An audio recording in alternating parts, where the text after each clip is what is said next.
Hello and welcome back to Everybody Loves Raiken, our 5th edition live play that meets every Tuesday night. Last week, Tatsuya departed the party in the morning after waking up with Raiken and a hangover, and this departure caused a bit of friction, as it was clear he was still intent on finding a way to raise the ancient white dragon Widemere and complete his plan to revive Tiamat and then destroy her. It was also stated that he had the support of Angels of Bahamut and a gathering army to his cause, which is substantially better than he was doing after having lost his band of dragonborn survivors from Arcosia. Very displeased with the party's decision to let him go, Leah has run out of the mansion and is taking some time to herself in the city. The rest of the party has determined that they have many things to discuss and should go find her, but have broken into teams, and one of those teams is Vendar and Jebble, who have gone to the Tower of Everwatch to see to the young children whom several months earlier, or 2, I guess, the party, Jebble, and Cyrus saved from a Griffin attack, though the rest of their family was lost. They have spent the intervening time here in Everwatch under the protection of Lilith Draknir and the Crown, after the party paid the Sons of the Imminent Dawn to bring them. And it was made clear to Vendar, though he was able to finally sweet-talk and convince them otherwise, that these children had been raised and instilled with the idea that nothing is given for free and everything must be earned. That is the way of the merchant. There is always an exchange, a transaction. But he was able to convince them to accept the charity of regeneration from Jebble, restoring Jonas, the younger brother's leg, and the charity of formerly Lady Draknir, now once again Lady Kalok, Vendar's mother, in opening her home to them, such that they need not further work for the Crown. And perhaps get to be children. We don't know. So, we pick up after Jebble and Vendar have spoken with the children. I know, Vendar, that there are a couple questions you have going on inside the tower, but I want to thrust the focus back over to the rest of the party for a little bit, and then we'll come back to that. Is that okay? Yeah, it's fine. Cool. I think I would like to start with Laramendus and his sending, or sendings. That seems reasonable. And then... yeah, at least the one. Yeah, and then we can look and see what the now telepathically connected, or at least for the next hour, party is going to do to locate Leah. How that goes. So, let me just quickly pull up that sending. Here. Yep. Alright. So, when the party disperses, Laramendus stays in the Boar Hunter Lodge. That way, if Leah just shows up, he'll be able to contact everyone, even if the telepathic bond has gone down, since he will be able to use all of his many extremely powerful spell slots to send. It's fine. 8th level sending. It's great. It's still 25 words. But it just conveys a bit more tone, you know? Like, it gives some oomph to the sending. It's like it's screaming in your head. I feel like there's gotta be some druid somewhere protesting the use of higher level spell slots for spells that don't grow with them as environmentally unfriendly, needless shows of power. The extreme, just like pulling the magic from the world to just do nothing with it. Anywho. So you wanted to send to Kazanari. Yes, so Laramentis sends to Kazanari. I don't know if anyone actually remembers who that is. It's the wizard that's alongside Dusty from the Tuca chapter of the Platinum Sentinels. It has been a while since we had heard from her. I think the party was aware of the sending that she had sent when we were in the mansion after being in Umbralite. That's the name of the city, thank you. And that sending had been how they had reacquired the scale and were noticing some weirdness, but more of it was garbled than any of us had been expecting. So the sending that Laramenda sends to Kazanari now is sorry for extended quiet, busy circumstances, including Feywild. White Scale verified secure. Gained information about resurrection plan. Those responsible gathering an army. Must discuss more. Did you also want to use your telepathic bond to speak to Raiken, or were you going to hold off on that? I think that to that point, Laramentis will probably telepath to everyone. I would like to be able to talk to you, Raiken, about everything that happened when you were in the Feywild, but considering it also concerns Leah's patron, it seems only proper that she is also able to be involved in the discussion. So maybe we can do another telepathic bond once we're all here so we can have this conversation quickly. Very well. Okay. Laramentis would have conveyed to everyone what he was doing with that sending, and so we'll also convey the sending as it's given back to him. So you all get telepathed from Kazanari. Black Scale returned to Tuca for now, investigating leads on remaining scales based on location of risen dragons, traveling to Elsaminth's tomb beneath Storm Reef Island. Now you all know what Laramendis knows. What exactly, Yukikaze, what exactly is required for you to determine the directions of scales to you? That's a good question. Did we pay? Is that something we actually? I don't think we ever discussed something like that.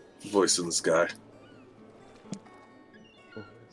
What would you like to do about it?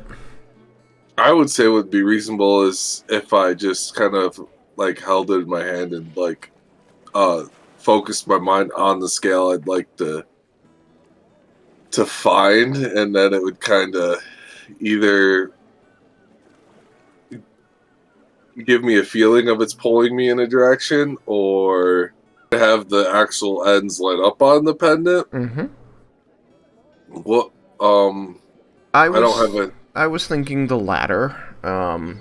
And your character knows how to use it. It is imparted into them once you have lit the final point on the star. But you can hold it in the palm of your hand and press one of the glowing points to choose which. Yeah, touch. Probably touch. Yeah, touch. Yeah, press makes me think it's like a button. But they're jewels. You're right. It's a capacitance sensor now instead. So you can touch one of the points of the star. There, as you know, they were all color coded: blue, red, green, white, purple. And purple's black. And it will spin in your hand and then point that point in a direction. And as you hold it, you'll see that it will stay in place like a compass needle, pointing toward the scale. leading you to it. And it So will that- float to be able to point up and down as well. Alright, Laramedis, so that's what I communicate to you. Okay. So when you're back here at the lodge, we should be able to determine if it's in the direction of Storm Reef Island. If we can acquire a map, and there's a compass somewhere, to be able to know if their Kazanari and the rest of them are on a fool's errand with their current search, or if they should be looking elsewhere. Yep, we I think should that be would able to be do that. useful information for them. Yep. The rest of you who are gone out into the city to locate Leah, while Lair waits here and conveys information from his sendings to you via the telepathic bond. So primarily Raiken and Yukikaze, since Derek has yet to join us, and Vendar and Jebble are currently occupied. more focused on Vendar's goals. Yes. So, given that, you two Dragonborn, you monoliths of men, you... I guess I'll start with, you're going out into the city. I know, Yukikaze, you tend to leave your stuff wherever you're staying. Jasmine's a good shit. What are you wearing as you go out into the plaza? Are you carrying with you your weapons? Are you wearing your armor? Or are you trying to stay casual? I know, Raiken, you don't have to wear your armor, but otherwise, are you still keeping your weapon with you, just in case? Of course. Okay. Yuki? This, I would have probably have asked, I would have liked to ask. This area is mostly known well by Vendar, right? Yep. So I would have, I'd asked him how the neighborhoods around the area were, and if there's any major concerns with personal safety in these areas of town. I don't know them very well. And if they are pretty safe, then I think I would just carry my bag of holding with my stuff in it, and not be donning my sword and shield. Okay. And so sword, shield, and armor are all in your bag of holding. Yep, and the bag of holding's on me. You guys are all telepathically linked at this point, so, and it could even have been before you run off, so I will allow Vendar to answer this question as he sees fit. How he feels about the environs of Everwatch, or his answer could be that he didn't spend much time here.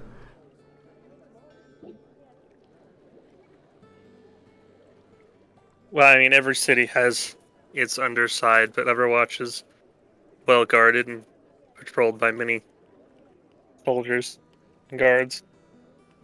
It's typically one of the safer cities in Aspara. Then I will leave. Thank you, Vendar. So, voice of the sky. I'll keep everything in my bag as I look for Leah. Raiken doesn't take anything to chance, especially after the great fiasco of where were we when we went and we had the guards supposedly help us, and then we just got Intuga when trying to deal with the Sand Dollar Gang. Yeah, Raiken says, "Screw that! I'm keeping my weapon." Well, I'm hoping that while finding Leah, a giant dragonborn with armor is less intimidating than just a dragonborn being very polite and asking people if they've seen this individual. Well, I'm not wearing my armor. Oh. Remember that, as you've seen many times, Raiken can simply wear this necklace around his neck and then transform into his armor at will over the course of seconds. Well, I'm not Raiken, thank you. Okay, let's continue. I have the locate creature spell prepared. I cast it. Uh-huh. It's just Leah within 1,000 feet of me. Leah within 1,000 feet of you. Well, the island is, I believe it's about a mile long, and you're at one end of it. Mm-hmm. So she could be, if she's on the island, she could be up to a mile away from you, and it's about a half-mile wide. Which would be 5,000 feet in the long direction, and so, up to a quarter-mile away, distance-wise, north-south, because of the... because you're approximately centrally located along that axis of the island, which is 1,200, 12 to 1,300 feet, so there are large swaths of the island that are outside of your spell. Leah! Yes? You had gone a-wandering, and you had headed down many tiers to see the city, to explore, to get away from them. Do you think you would have run just as far as you could get all the way to the bottom of this hill, down by the docks? Would you have stopped somewhere in the middle? Probably got lost somewhere in the middle. Okay. Well, lost as in, well, not noticing where she's going, but because of this being a hill, she can easily find her way back up. Right. But I mean, like, locally, you are lost. Yeah. I understand. Yeah. Then I would say there's probably a 50% chance that you're still within range, within 1,000 feet of Laramendus. Given that you're skewed toward him, probably. Sound fair? Yeah. So, would you like to pick even or odd over whether you are in range? I'll just roll it. Sure. Let's say even. Even. It is odd. You are somewhere just outside of range of his spell. So, okay. Sam, you cast your spell, Locate Creature, and it does not ping on the description of Leah. Oh, I will say, I just cast Locate Creature. She is not within 1,000 feet of the lodge. If she comes within 1,000 feet in the next hour, I will know, unless something here manages to break my concentration. And I will inform all of you should that occur.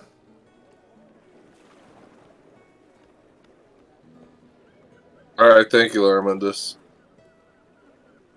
I completely forgot that I had that one still prepared. It's a good one. When we needed to find Rowan. It's a good one, but you're in a city, and a very big city. Oh yeah, no, it was mostly like, maybe. Do we need to look close or do we need to look farther? Yeah. Kind of thing, which served its purpose. Alright, so you guys begin heading down, literally down the streets, away from the peak of this mountain, this hill, which juts very high out of this river, which as you look around, from up here, you can see the banks to either side of the island, and so feels like a river, but from the opposite, when you were standing on the bank trying to get into this city months earlier, the river is miles wide here, and so it looked oceanic, or like a lake at that distance. Here, you can look forward and back, side to side, and you can find yourself saying, oh yes, it is an island in a river. Heading down, you can see ahead of you as the roads wind back and forth in switchbacks around small wrapping, internally wrapping neighborhoods on the different tiers where the hill kind of flattens out, or it's been cut into little cliff-like spars. There are buildings, clusters of buildings and people. All of the streets are quite busy with people. People still vending foods. It is after breakfast now. It is heading on toward noon. There are people pushing this way and that, talking as they walk, people carrying goods, people moving water, other supplies that can be needed. As with Tuka, there are people around you who might call out and try to vend you things or try to entice you into their shops to sell you wares. You pass by the now familiar Mages Guild, recognizing its dark wood structure standing out against the more bricked structures up this high on the island. And as you get lower and lower, you do see that buildings tend more toward wood. As you flow down toward the docks, you can see the tall walls of the city rising up from the river and coming together at the docks, where you can see several masts with rolled sails bobbing out beyond there. I would like each of you to give me an investigation check. And Leah, I would like you to give me stealth with advantage. Okay. You now have stealth. Investigation. Well, this could suck.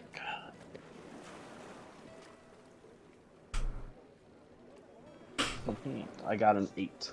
Ooh. Yukikaze? Yeah.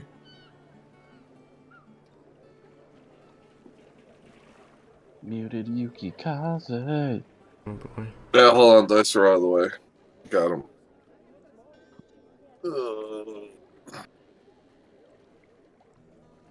Let's see. I rolled a 20. Okay. No. Leah, what Not is bad. your stealth? Let's see. Calculators in head not working as normal. I won't roll that when I'm fighting, which is going to piss me off.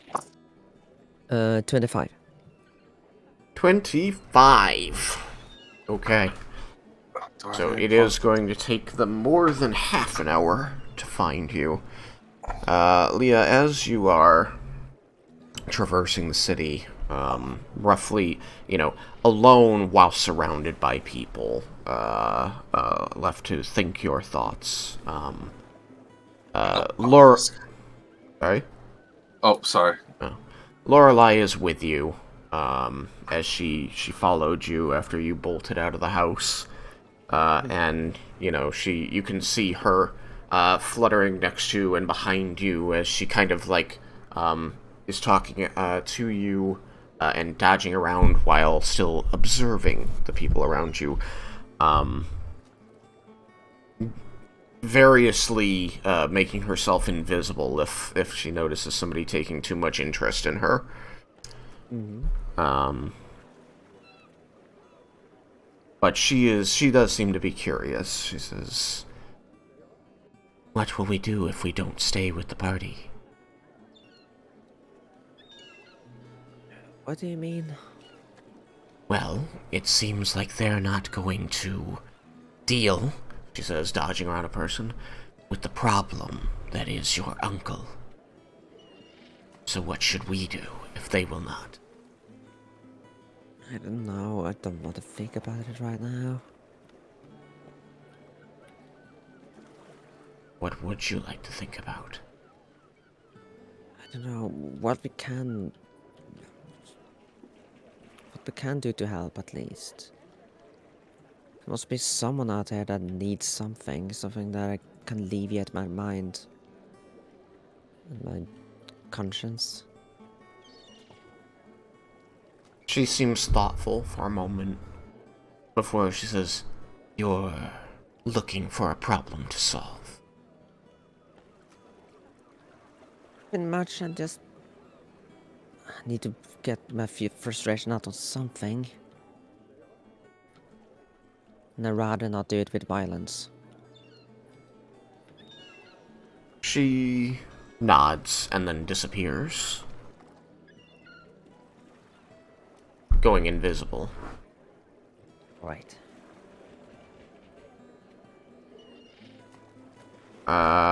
After several minutes of continuing your march through the crowds, as a lot of people dodge around you, mostly just the naturally walking and veering around people, trying not to crash into one another, and, you maneuvering around anybody who does approach, mostly people looking to see if they can sell you something, or the odd adult asking if you are lost, who I have assumed that you will ignore, but perhaps that is not the case. Yes, I ignore. That's very much the case. You will hear via your telepathic link with Lorelei that she has located a person who could use some help. Oh. No, then I will locate Lorelei and see what's up. Yes, she suddenly appears to you a few moments later and says, "This way." And she leads you down a few side streets until you're at kind of a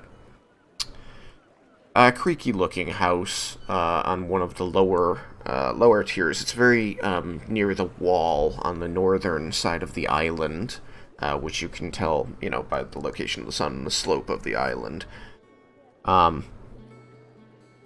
And here you do find a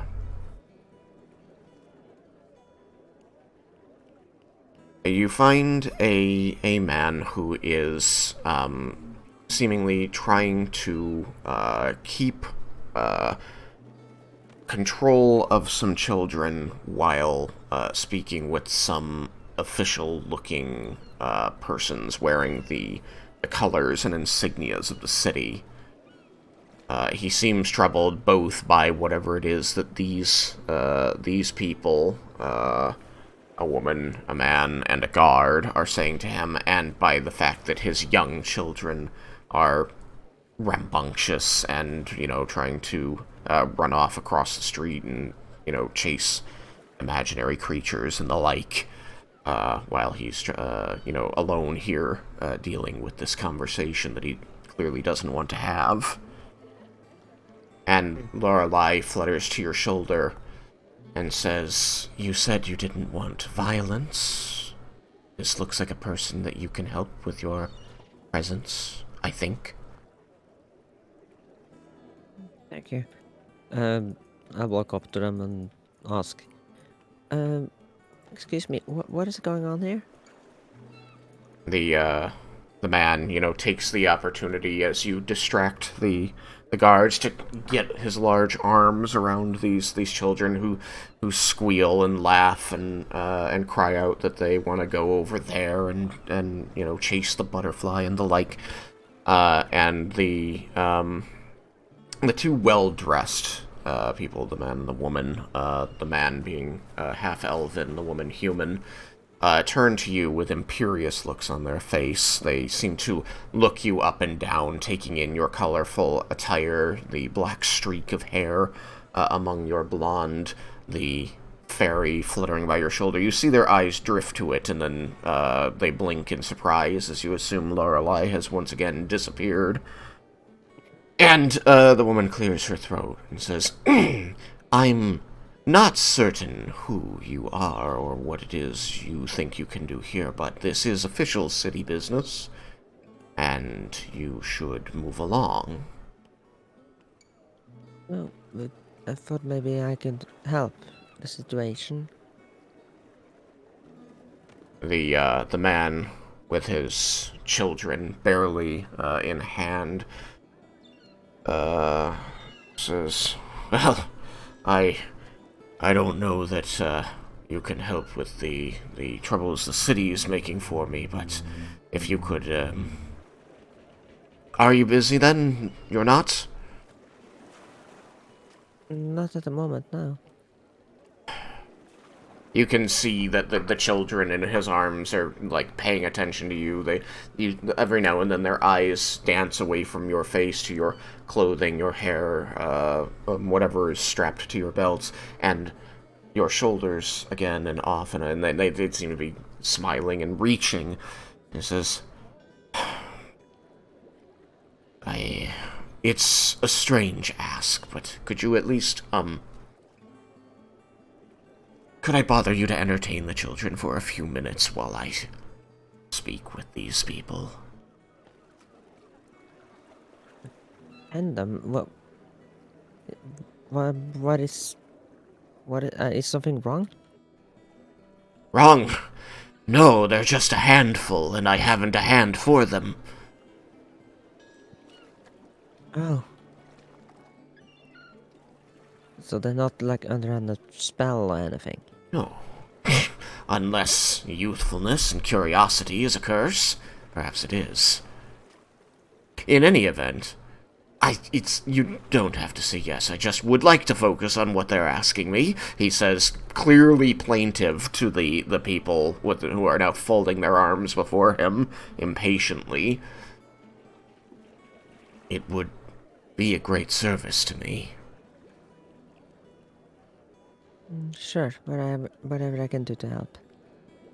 He smiles, clearly relieved, and, he kind of loosens his grip on the children and says, okay, you see the nice young lady? She's gonna play with you for a few minutes while Daddy talks to the nice city people. Go on and stay by her. And they seem very interested in something about you, and rush over, and very quickly begin bombarding you with questions, and, of course, trying to run away again. So you begin shepherding these children, I imagine. Mm-hmm. He goes... I try to conquer, with prestidigitation, I try to conquer, like, tiny objects glowing at different lights and stuff. Yes, so trying to catch their attention. You conjure showers of sparks and, floating butterflies and small, little, miracles of illusion, which very much captures the children's attention. They squeal and scream and run circles around you, trying to grasp at these sparkling lights, all around them, playful and happy. One of them, finally, like, stops and stands before you, like, finger up his nose, and says, why is your hair like that? It's my hair? He's, like, pointing at your face. It's magic. It's where I get my powers. Does it wash off in the bath? No, it does not. Did you get it from the bath? No, not really. He, like, stares at you somewhat blankly for a moment, and then, removing his finger from his nose, throws both fists up in the air and screams, "No bath!" and starts running around you. But no, taking a bath is important. No bath! Oh boy.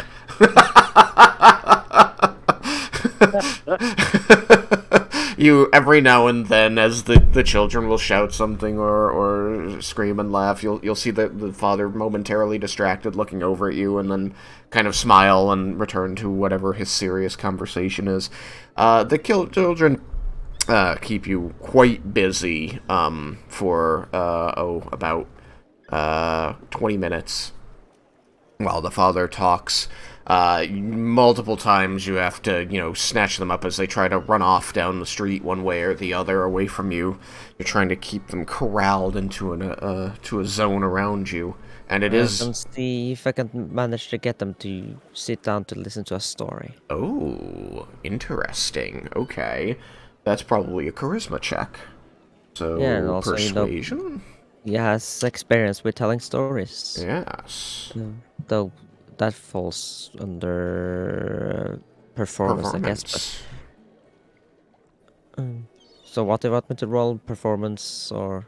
well, let's start with some persuasion to convince them to sit and listen. Yeah, that sounds reasonable. Oh! These are willful children. Yeah, and this was a very good roll. Okay. Well, I gave them some arbitrary modifiers, but that got them down to a 16. Well, I got a 29, so... Okay, good. Even if they'd had, like, adventurer modifiers, that you would have beaten them. So they, you start telling them to sit down, and you do notice by this time that Lorelei has been popping in and out of visibility to grab their attention here and there. And now she appears next to you in their rapt attention. She floats in front of your face and then vanishes. And the children come to sit and listen. You see them, like, looking around for Lorelei a bit. But she's mostly gotten you their attention. And now you can roll performance. Tell them an interesting story. What kind of story do you want to tell them? I think she's gonna pick one of the more child-friendly stories that she once heard from Barinor. Okay. So something from the north, because that's something they have unlikely heard before. There you go. Alright, roll it up. Okay, well, performance didn't go that well. What'd you got? Let's see, there was a 3 on the die, but I also have a very high performance, so that's a 13. Okay. Well, you feel like you stumbled a bit, you feel like your very northern accent was getting in the way of the story you wanted to tell, as these children don't share your accent. But as much as you're worried that you're not doing well, the children seem rapt by this story. They're paying absolute attention, watching you with awe and listening and shouting out at different parts of the story, just as you would want them to. Yeah. Likely wouldn't hold up in a bar, but it works with children. It works with children, whose modifiers are all crap. Yeah. But yes, you do a very good job. And doesn't know how to heckle. Yes. You tell them this story from the north, and they are entertained. And as you finish telling this story, you become aware of the soldier and the 2 bureaucrats walking away, their backs to you, down the street. And you look over and you can see the father, like slowly, like kind of prowling low, trying to get closer quietly. And he sees he's spotted, and he blushes and smiles and waves. He says, "I'm sorry, I was enjoying your story now that my conversation was over." And he kind of looks over the 4 children, who are, mostly quiet and paying strong attention to you, and says, "You've really got away with children, young lady." I got some practice. Well, which is partly a lie, but He maneuvers around you and sits down on the paving stones and wraps his arms around the kids and pulls them in, and they all giggle and scream as he does so, and he coos at them, saying, "Did you enjoy the nice young lady story? What do you say?" And they all say, "Thank you."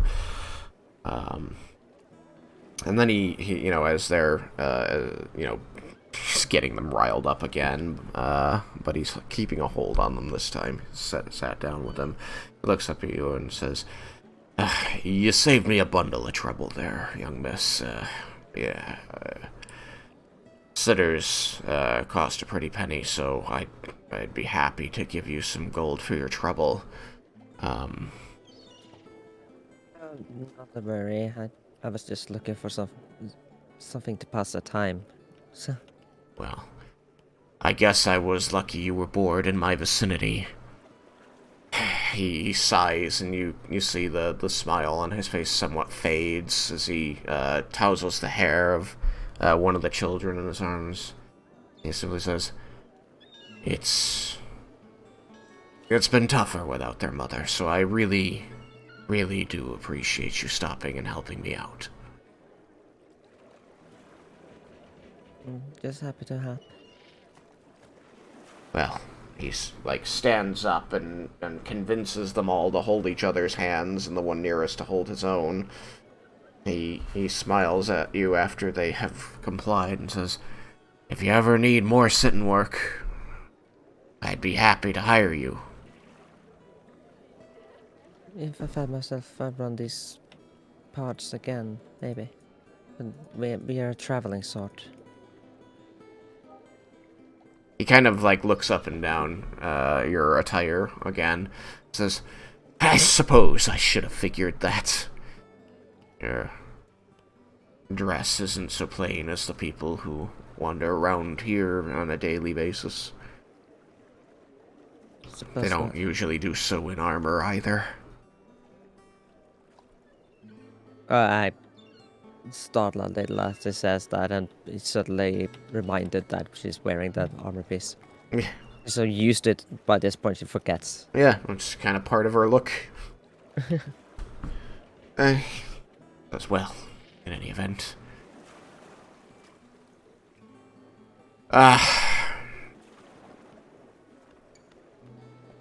You can call me Darb.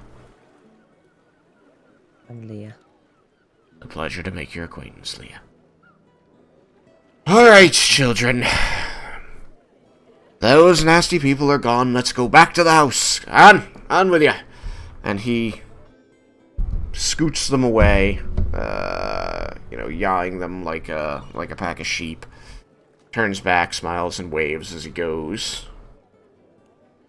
I wave back. Hmm? I wave back. And Lorelei appears on your shoulder, kind of stretched out, laying on your shoulder, her hand propped up, or her head propped up on her hand as she lays on her elbow. She says, "Did that help? Do you feel better?" Yeah. Got distracted at least. Mortals are strange, but as long as I can help, then I'm doing my job. Our sprite children also died wild.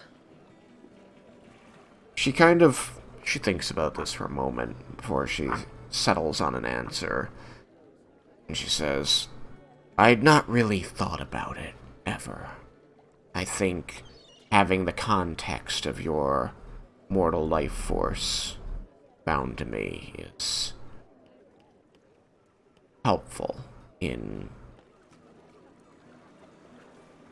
thinking about this. I wouldn't really say that there are sprite children. Right. Where your people would call us concepts.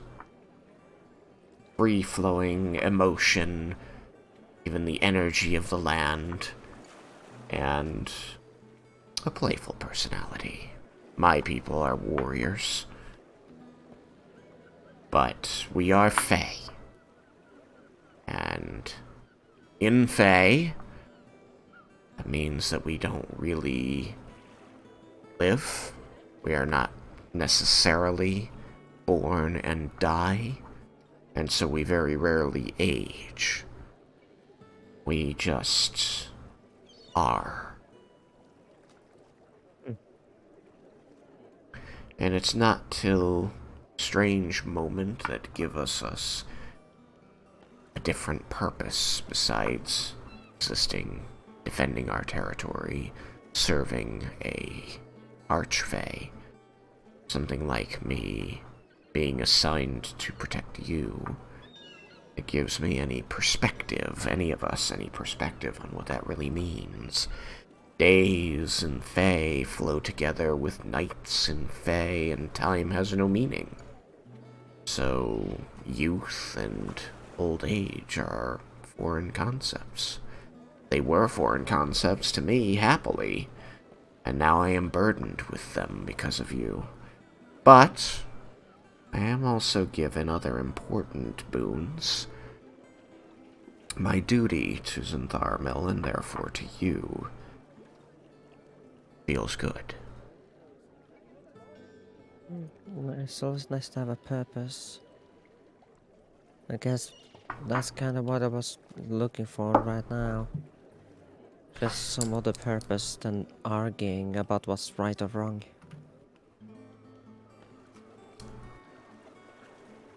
Again, she seems thoughtful in ways that previously she did not. You notice that she, prior to more recently, had always been very assured in all of her ideas of how things are. She is a warrior, that is her job, that is her life. And she didn't really give a lot of thought to these more philosophical questions that you would pose her. But today, she does seem to give them real thought.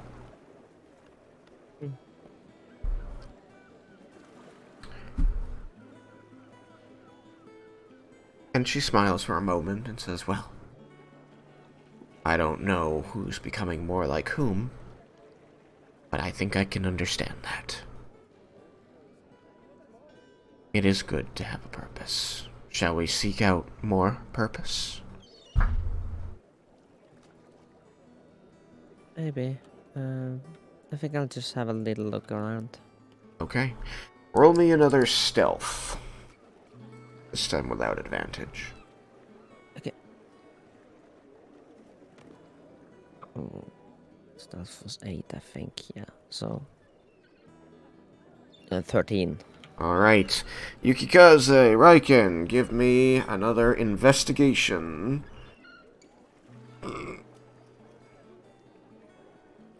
It's 7.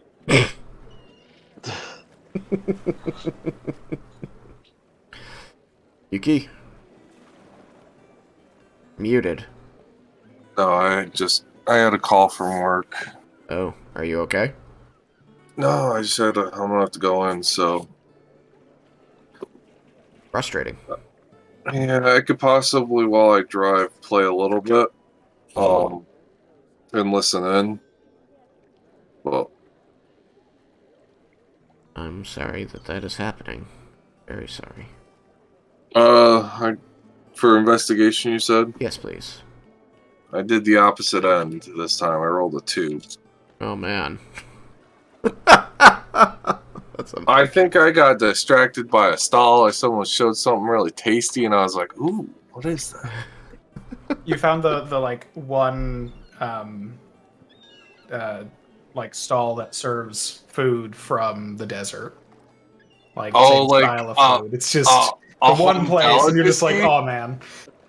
Oh, that's a treat from my favorite cousin. I don't know, but yeah. So I got distracted. I got a 2. Okay. Then they will not be locating Leah before the hour's up, so perhaps you'll want to talk to Raiken during this period here, Blair.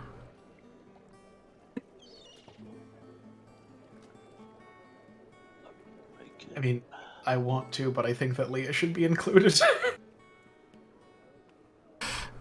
The spell is going to end before they find Leah. Yep. I should have thought about that before I decided to do nothing. We're gonna talk about it.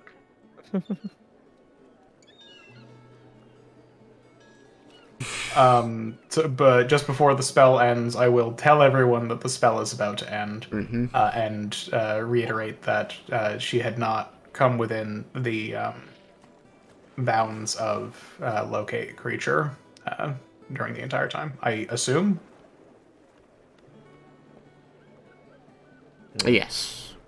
Okay. Yeah. Did not. Alright. All 3 of you, again, stealth and investigation.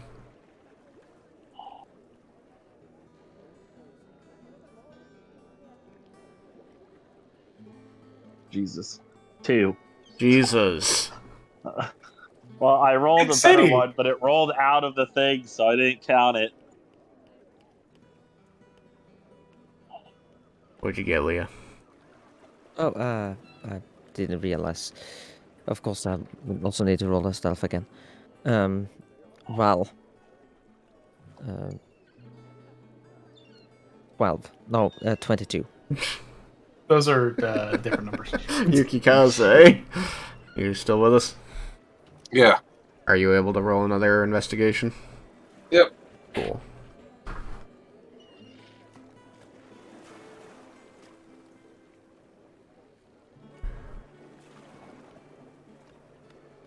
I think I'm enjoying myself too much. I rolled a 3. Okay, so an hour and a half. One more time, all of you. Same rolls. That's a little better. 13. First time I've reached over 10. Everything's coming up Raiken. I am satisfied and back on track. 17. 17. And Leah's stealth? 24. 2 hours of hunting through this city. Now, Leah, after 2 hours have gone by of wandering around, checking out shop fronts, helping anybody that seems to need it in more mundane ways than the previous one, although Lorelei is good at just finding people that you can be useful to and leading you to them. After 2 hours of that, how are you feeling?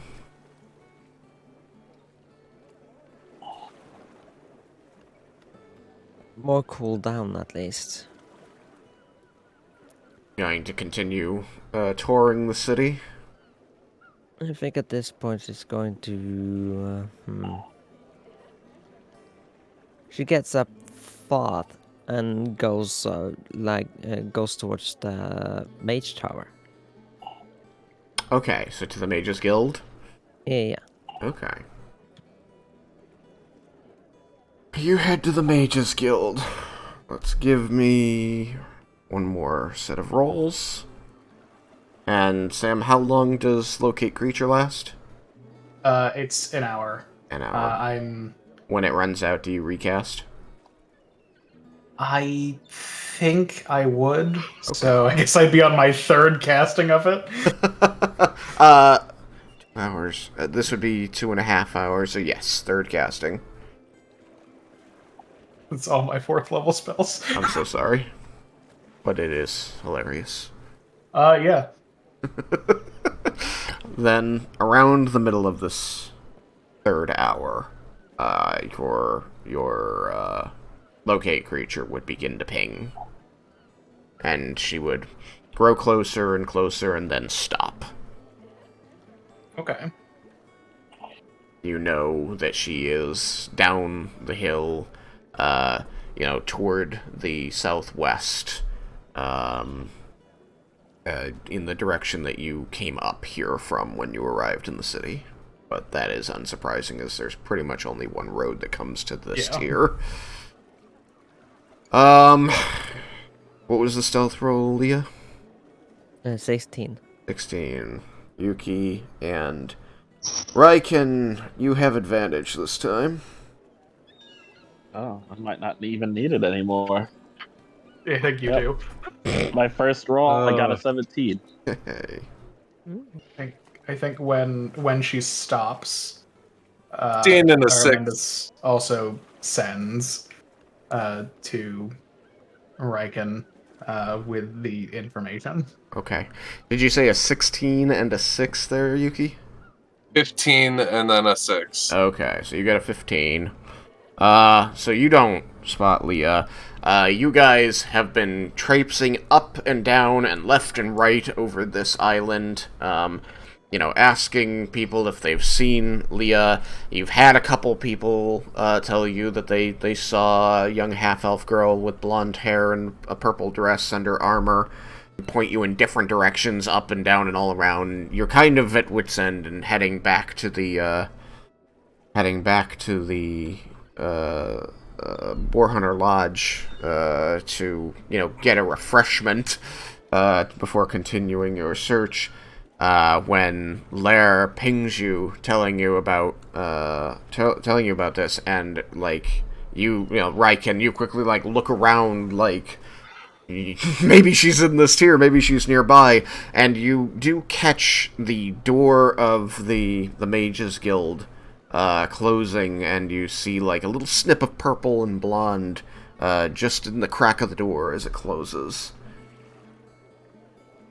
Oh. He'll try to call out, like, hoping that maybe that she'd hear him. Leah! Leah, is that you? The door closes and what? Oh no, I was gonna say, are we traveling close together? I imagine that you're kind of like, you know, maybe 10 or 15 feet apart, you know, so that you just have a little more visual coverage, but staying close, especially since the telepathic bond wore off.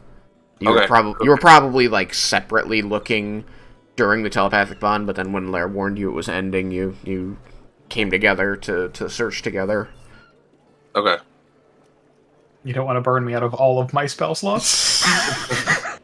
So you're describing Tristan? Yes. The door closes, and your voice, you know, rings through the courtyard here, down this street, and a bunch of people, like, look up, sort of startled and frightened as this giant dragonborn and his gianter dragonborn friend are, you know, marching through, and one of them starts raving loudly in the street.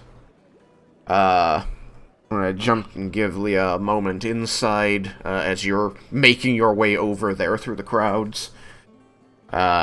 Leah, you get into the building. You do not hear Raiken calling out to you as the door closes behind you with a thud. And you look around at this familiar-looking room, as you've now been in 3 different mages guilds around this continent. You notice that while they're not all identical, this first floor always kind of feels a little bit like a shop and a little bit like a home. And as you step inside, first you notice that it is much cooler inside the building than out under the heat of the sun on this late spring, early summer day. The second thing you notice is that it's fairly dim inside, but there are nooks of the place lit, bathed in somewhat pulsing blue light, and you see an elven woman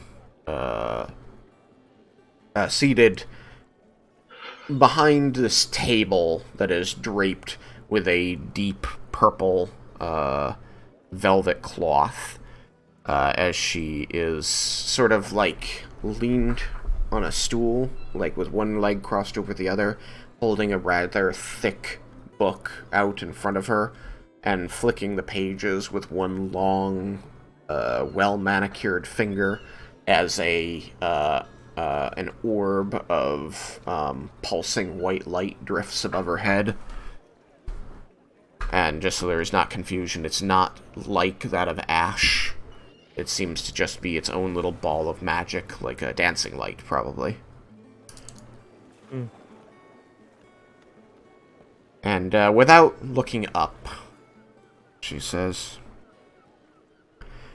"Welcome to the Mages Guild. What can I do for you today?" I have a question. Lots of people come with questions. I'll try my best to answer it. Is it magically oriented? Yes.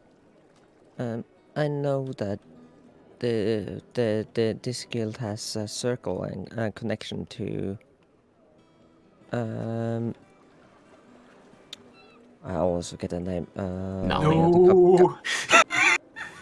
Dahlia? No, the capital of Brondar. Volinar. Volinar, yeah. And you see her in her chair with her book, kind of like look up over the top of the pages. And she, like, the barest hint of a sigh as she closes the book and sets it on the table and then turns full toward you, steepling her fingers. And she frowns at you a little and says, "No, it doesn't." Well, I was just wondering if it was possible to send a message to someone. Well, it's always possible to send a message to anyone that I might know. And I do have ways of sending messages to people you know if you are incapable.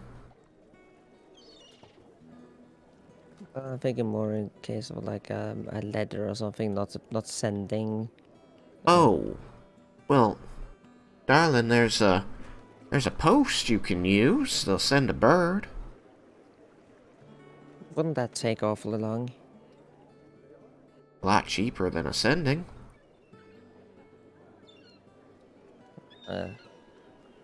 But if you're here to spend the money, we don't use birds here. But I can accept the payment to take the letter to the post for you if you'd prefer.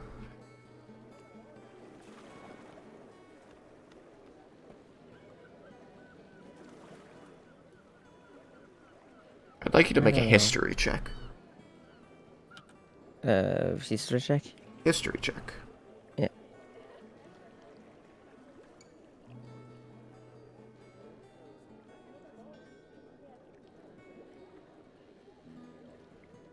Uh, 17. 17. Alright. There is something distinctly familiar about this woman, even though you are certain that every time you have come to this, Mages Guild, you have dealt with, Archmage Theron Ethian, a man, and have not met this woman before, to the best of your knowledge. There's something about the look, her hair, the eyes, and the way that she talks that is just so strikingly familiar to you. Excuse me, but have we met before? She looks upon you. She kind of, like, reaches down and pulls up, like, a monocle a bit, a pair of glasses on a chain, and, like, holds them in front of her eyes a little, sends the dancing light around you. Says, yesterday, you came in, via the... No, she wasn't there for that. It was Sarah Nothing again. Sorry. No, I don't believe we've met. Just something, I don't know, familiar? Well, I see plenty of people, plenty of half-elves. I don't know you specifically. I'm sorry. Did I offend you at some point? I wouldn't assume so. Would you have any reason to? She seems a bit taken aback at the questions. I'm certain there are plenty of people who aren't always best friends of the Mages Guild, but no, I tend to be very polite. As she continues speaking, your mind insists more and more that there's something here, something familiar, something you should be remembering. And a name drifts through your head as you're listening to her, watching her face as she speaks. And you recall someone who once traveled with you, Shiva Gallandel. Does the name Shiva mean anything to you? She blinks at you a few times, seeming to turn this question over in her mind, and says, well, yes, what does it mean to you? I traveled with one of that name. It kind of reminds me of her, I think.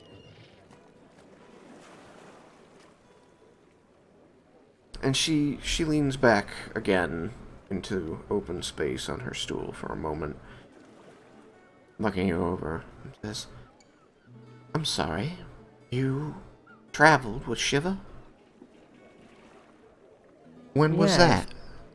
A few months ago. We were traveling together. From Arcosia. Arcosia. Sorry if I jumped you there. No, I got the name just as you reminded me. So it's like... I realized at the last second that you might have been role-playing it. Yeah, no, I wasn't. Okay. I was trying to remember. I mean, Leah wouldn't forget that name.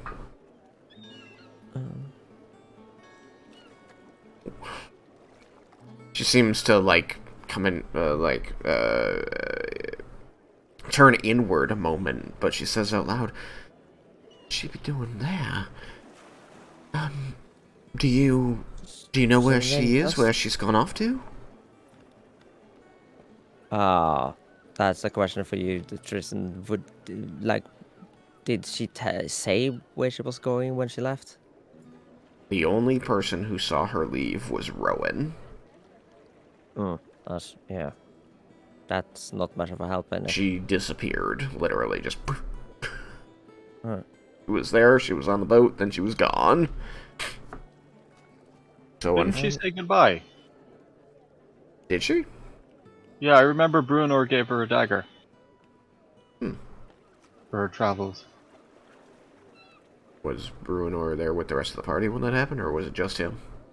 The only one, Rowan had stayed on the ship. Everyone else had been off of the ship. Right, that I know. I can recall that scene vividly. I thought that she just got off the ship and left, but now Thomas is saying there was a dagger exchange. Which I didn't remember. I might have gone back, maybe? Because I do remember that Bruenor gave her a dagger. I think it makes... I don't remember the rest of the, like... Sam, you never met this girl. I don't... and I would have described this other person coming off the ship and leaving. If you had seen it. I don't remember if you had a thing where, like, you just took control of Shiva and was basically like, I don't have time for this, and then, like, left. I had or done if that. I mean, or if that had just been a, like, off-screen thing on the ship. Yeah. I don't remember if Laramentis saw that. Yeah. It's been a very long time. Well, I don't think so. I don't remember that part. I also think even if that had happened in front of us, I don't think she said what she was doing. I think she was basically like, this is not what I want to do, and then just left. Or like, this something along those lines. I feel like Bruenor excusing himself from the group in the town with you to go back to the ship alone tracks. Like, that seems like a thing that would have happened. So, I think just for simplicity and for this portion's continuity, I'm going to just say that, sure, Bruenor went back, he saw her, he's not here, so no one who has anything to say about it remembers her leaving or knows where she goes. But yeah, I don't think you're going to get an answer out of him. No. Yeah, what Bruno did doesn't matter much now. Unless she used that knife to save herself from someone. You do know that when Shiva joined your group in Arcosia, that she wanted to travel the continent as far as Aspara because she was looking to rejoin with her parents who were working on the continent, possibly in in Aspara. Okay. So you know that much about it. Yeah. Well, I know. I didn't know where she went. She kind of just disappeared. But I know that she was heading here at some point. I remember asking around for people that reminded me of her or looked like her. Like, there was like an old bearded priest here. I asked if it might have been her father, but I think he wasn't. But that was a long time ago.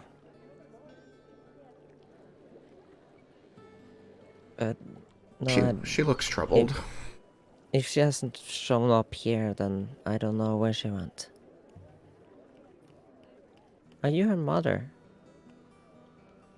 She doesn't say anything, but she eventually her eyes turn back to you and focus, and she nods slowly. Oh, well, then hate to be the bringer of bad news if you haven't seen her.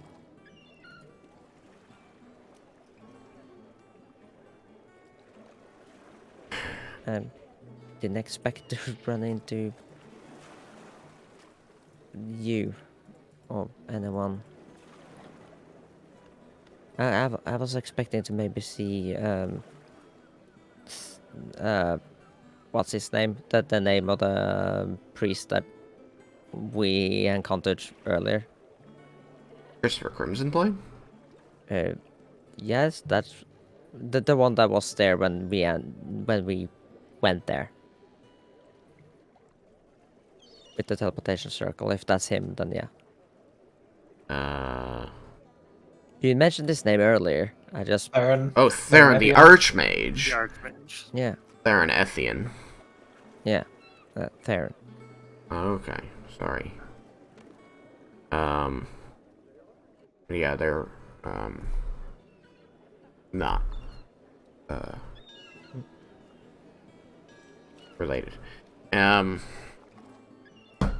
No, she just said that she was expecting to maybe run into him. Yeah. She simply, says, he's been busy with a project the last 2 days, so I've been, manning the front desk here. I'm sorry, did you... She seemed very distracted now. Did you still want me to handle this letter for you? I think that's fine. I don't really want to bother you with much. It's just got a little bit awkward. And, just as, that's too awkward for you, the door bashes open.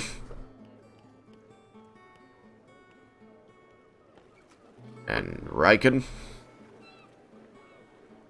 Leah! And Yukikaze, if he's still with us. The woman would notice Leah's head kind of like shrink into her shoulders. Oh gosh. You don't need to be so loud. We found her.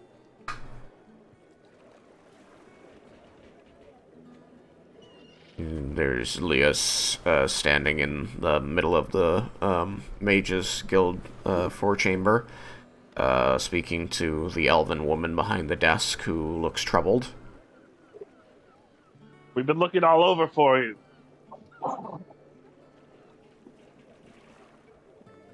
Clearly you've been doing as good a job at that as you have been actually saving the world. I am saving the world. But letting those responsible for the suffering just escape. Yeah, that's saving the world. They'll get what's coming to them. Well, there's also Gotten what's come to them now, tonight. Well, yeah, there's also the instance where our mages, you guys weren't able to stop him from what he was doing, and I didn't have my spellbreaker armor on to stop them from leaving, and we don't even know if we could have. But there's also the fact that we also know a new piece of information from what has happened.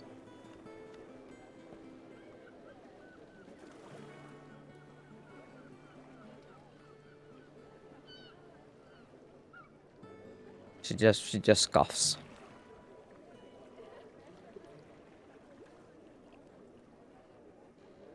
But, so, I understand your frustration, and I understand it's a very stupid and irritating situation.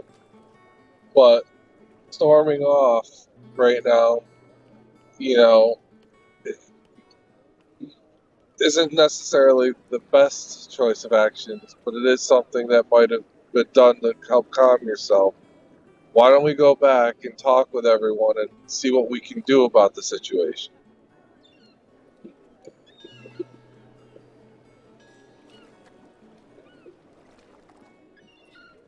Talking is all they ever do, it seems, these days. When it's the time of action, you need to do something. The world is in peril. You had the one responsible and we did nothing? We took him to a tour. That's all we did. Well, in that aspect also, that's what Tatsuya is doing. He's taking action to what he believes is right. And we are maybe taking more of a diplomatic approach versus just going up and doing what he's doing.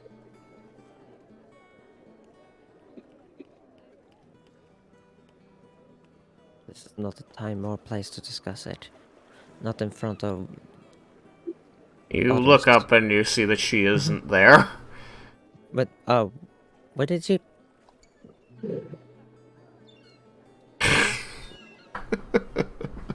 I wasn't imagining it, right? Oh, there was someone here. I can't roll to see if I know. Raiken and Yukikaze, you did both see an elven woman standing behind the desk. While you were talking to Leah just now, you caught some motion outside in the corner of your eye, but she is not there now. She did not say anything to you before leaving. So I'll speak up. Oh, go ahead, Raiken. Sorry. I mean, yeah, he was just gonna be like, there was someone there, but there's nobody there anymore, so that point is mute.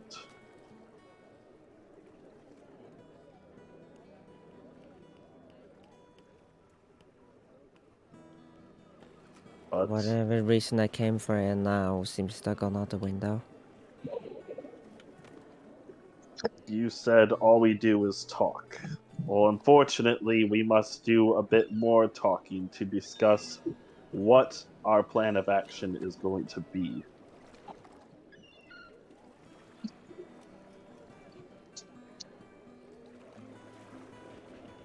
You know as well as I do, I hate talk as well. Well, then why did you let your brother go? I already told you, he has his ways.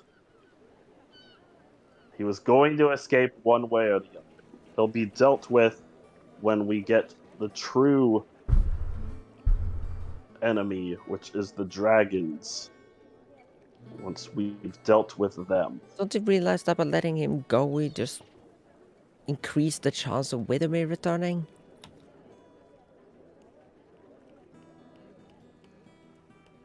Sounds like you don't have much confidence in Tresnor. I don't.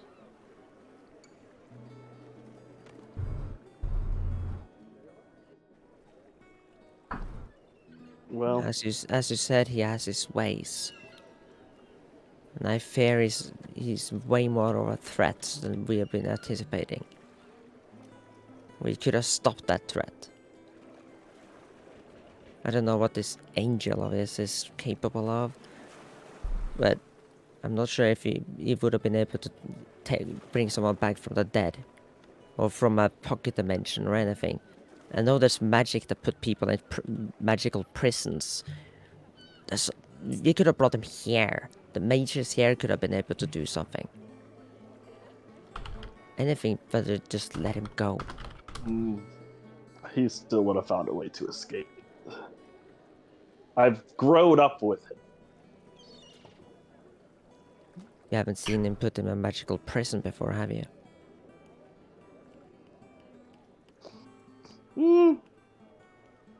He's done some things to get locked up through training. I don't understand the kind of prison I'm thinking of is more permanent. You can't just break out of those. I wish I He is a chose paladin Western. like me. He knows magic. There's no way he would just get put into a normal prison cell knowing the magic he knows. I'm not talking about prison cells.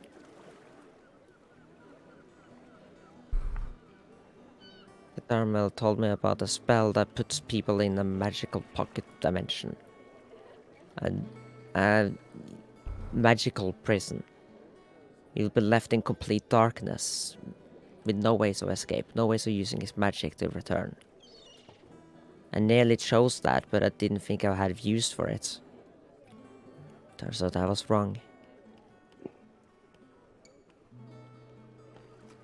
You're sure he knows that there's not a single way of escaping that? I doubt he's tried every trick in the book. Based on what I know, but Laramendes might be able to know more.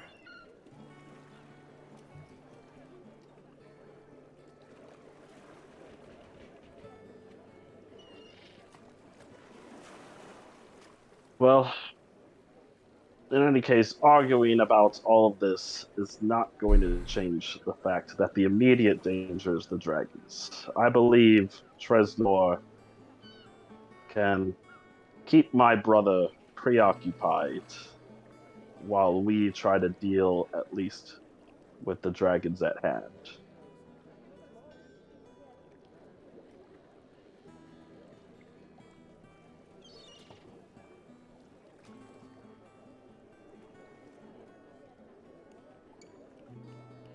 Then we should stop dilly-dallying and start doing something.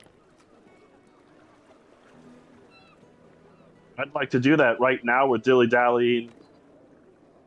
So maybe less talky-talky, more going back and getting together, finally.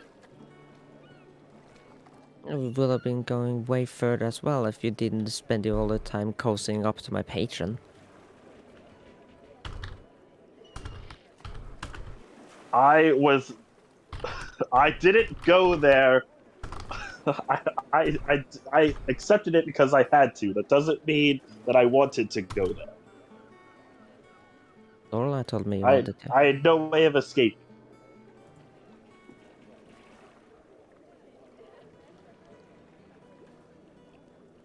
And I'm doing it for you.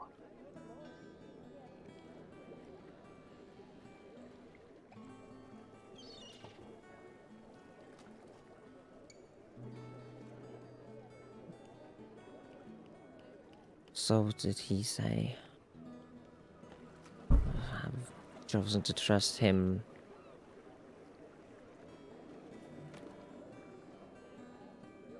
And you should trust him.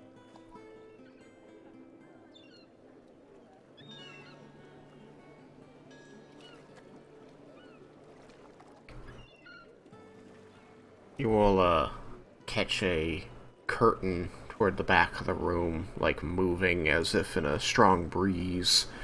And then you hear shifting of fabrics and a bunch of things falling, and a voice crying, "Oh, God damn it!" I quickly. Well, we're in the mage tower, so probably not a smart idea. But like, well, by hearing the curtains, she equip her wand, but she doesn't use magic immediately. She just holds it, and You can stop eavesdropping.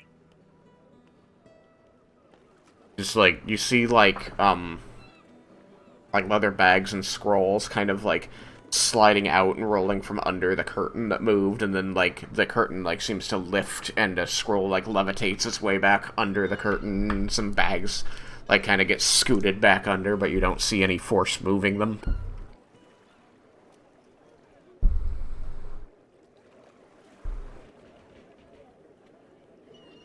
Do you have any more business here, Leah?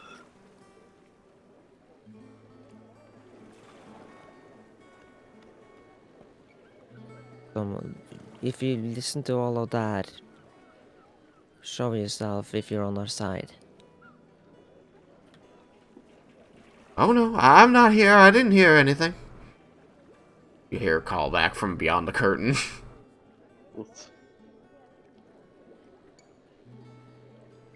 Come on now.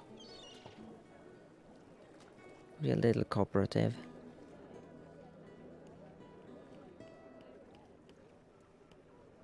You see the curtain move again, and you hear a gasp, and you hear the voice from in front of the curtain this time saying, "I think you should put that away."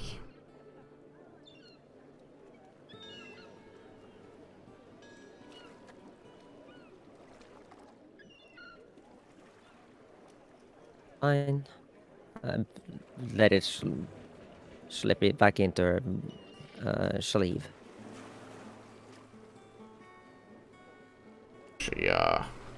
You see the elven woman reappear, materializing from nothing. As y'all seem like perhaps nice folk, but I can't be tolerating illicit use of magic within the walls of the Mages Guild. Kind of ironic. She literally, like, cocks both eyebrows at you and says, "I'm a guild mage." Which means that you should be able to protect yourself, yes? This is still a place of business, and you do not want to be attacking it. Or seem to be attacking it. I was more prepared to protect myself. I didn't know it was you right away. I'm sorry.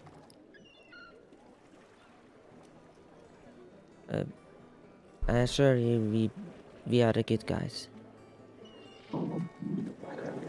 She, flattens her lips into a line, kind of looking over the three of you one at a time. She says, "I'm not entirely sure what to believe about a lot of you. Bringing me ill-fated news of my daughter, talking about these dragons. Now, someone related to you all is the one responsible. Now, I understand that family doesn't always do what you want them to do. He's no family of mine.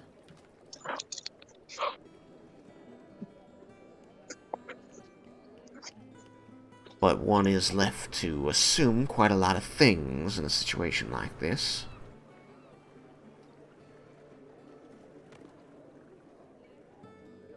What I can tell you is that the guild is already committing quite a lot of lives and power to putting the kibosh on these dragons, and several have been lost to date. So if you have more information,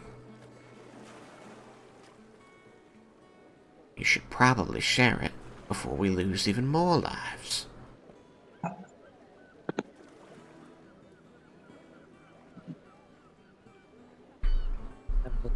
I would love to, but I'm afraid it's not entirely up to me to share it. Well, madam, we also don't have a whole lot to share with you about it. It's just we're traveling adventurers that want to help deal with the situation. Then perhaps we should all go back to pretending that none of us heard anything the other had to say. And I'm okay with that, and we're sorry that we have caused you, what's the word I'm looking for? Strife? Discomfiture? Yeah, something like, yeah, that's good. Now, Yes. I've got... We need allies. The world needs allies. We need to stand together for this. No more fighting between nations or races. The dragon threat is too much. If you're looking to do something about it, and I damn sure hope you are, you should return here later this evening when Magister Ethian is on duty, and you can share with him whatever useful information you have, and perhaps you can help coordinate guild efforts to stopping the threat of the dragons. Right now, there's nations marching armies of soldiers with swords that are gonna get cooked in their boots. They need mages. But we need information. We didn't know how much the Mages Guild has been involved, and we very much appreciate the information that you would like to talk with us. We have other companions that also might have more information. If you'll excuse us to go back to them, we could inform them of the Mages Guild's involvement and go from there. As I said, I've got many things to be dealing with right now, so please bring all of it to Magister Ethian. We will. Night.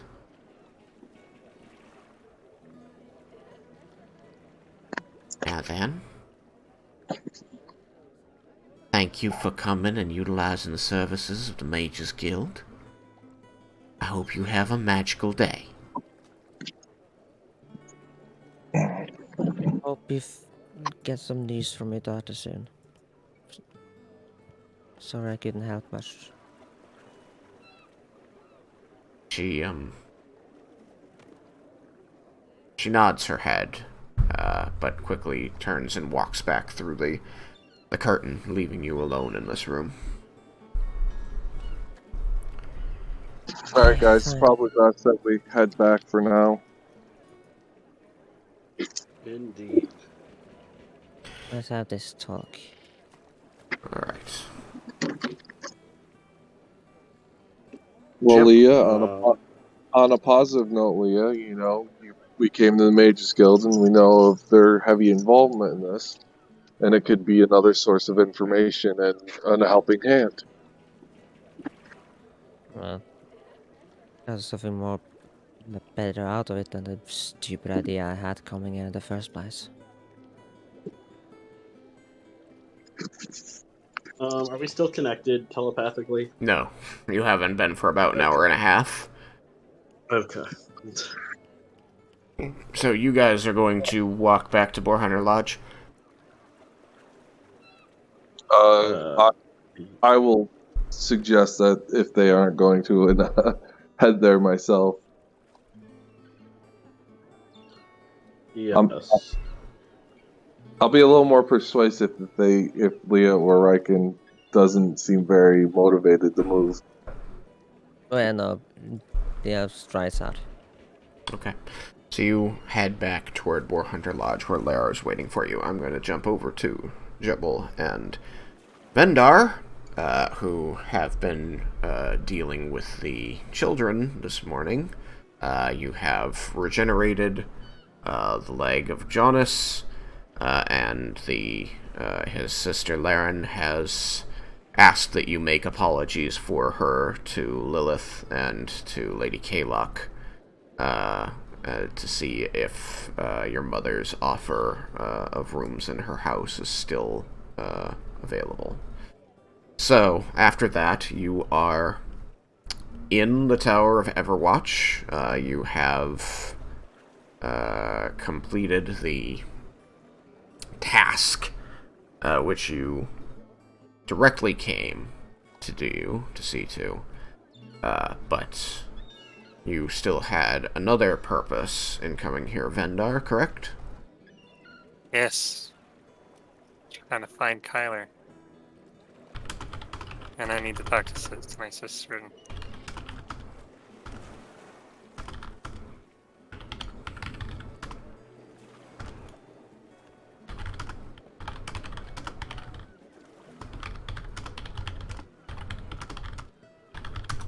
Huh? Alright, so you are going to look around for Kyler. Yes. So you shall make me, and if you want Jebble's help, you should probably try to describe the man to him.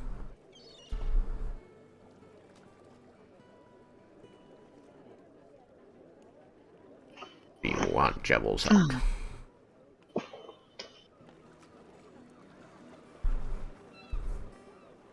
Do I want Jebbles? I mean, he's here with you. You're He now is here with me. looking around at servants of the tower for this man. Alright, I'll describe him, tell Jebble if he sees him before me, then don't approach him or anything, just tell me about it. Okay. I would each of you to make me a few investigation checks to represent spending amounts of time looking around here, standing around, moving up and down the tower as much as you're allowed to by the guards. Make 3 each. And if we roll below our passive, we just use You passive. just use the passive, yep. Alright, so that's a passive. 16. Okay. There's another passive. So let's see. The first one, yeah, that's probably going to be Also, my rolling a 10 passive. would be 5 below my passive anyway. And rolled a 10. So 3 passives of 16. Okay. Or what you got, Jebble? What, you asked a question? No, I was saying the first one is going to have to be on passive, which is 10, Nice. and then 18 and 19. Alright. Man, Jebble's doing better than you. He is. I'm not the best at investigation. I can see a fly move a block away, but Alright. You guys spend about an hour and a half, drifting about within the tower, watching people coming in, watching people going out. Several times throughout this period, you'll, catch somebody, dressed as one of the servants, moving along that has kind of matching build or kind of matching hair, and you'll, reposition or try and catch up with them to see more. But every time it's not him. A few hits and scares, but after an hour and a half, you just haven't found him. And at this point, the guards do come to find you, and one of them says, "You've completed your task within the tower, haven't you?" I would like to speak with my sister if she has time. It won't take long. There's a suffering expression on this woman's face as you're trying to as she believes you're just trying to buy more time in the tower. And she sends off the other guard with her, and stands there, folding her arms over the breastplate of her armor, and just, shaking her head at the passing time. Several minutes later, the other guard reappears, and she says, "Yes, the Lady of the Tower is willing to see this Vendar." And you are escorted high up into the tower, and brought to a lavish set of rooms, which include, library, lounge, place to sit and eat. It's just... it puts Boarhunter Lodge to shame. Broad windows wrap around, 2 cardinal directions, allowing you to look north and east from this room, and sunlight pours in as the sun heads toward its zenith above. The guard, the woman, stands in the room with her hands folded behind her back, and you are made to wait another few minutes before the door opens again, echoing through the large chamber. As you're looking out the window, you hear the heeled steps of your sister Lilith as she enters the room, this time without her new husband. She stands before you in an incredibly regal dress, done in pale whites and purples, that seems to rise around her neck and chin, in layers at the collar. The dress swishes before you as she stops looking imperiously at you, clearly adopting this air of a queen. And she looks you up and down, says, "Vendar the Adventurer?" It's good to see you again. You're taken quite well to your new position. He holds out a hand that has a white and lilac glove that goes to nearly to the elbow, and upon her middle finger there is a gold ring with a deep blue sapphire cut large set into it, And she holds this up in front of your face. Am I supposed to kiss it? Do you ask her that? Oh, should I know? I mean, it's certainly not something that your sister has ever done to you before, but you do know as a member of nobility that this is the type of action that would be expected of someone beneath her. Okay, so yes, I'll kiss the ring. Okay.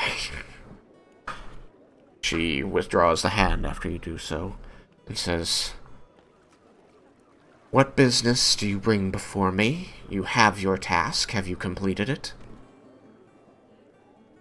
I have made some progress, but I am still doing more. I wish to pass on the apologies of the young lady and her brother that I sent to you. She They kind of... they want to apologize for their rude behavior.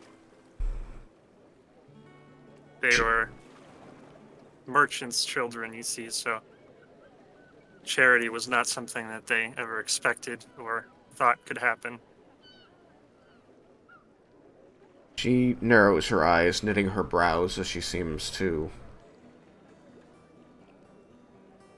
turn your words over a moment before looking up and says, she, sort of like closing her eyes and shaking her head like, sure, of course, and says, "Very well. The child's apology shall be accepted through you on her behalf.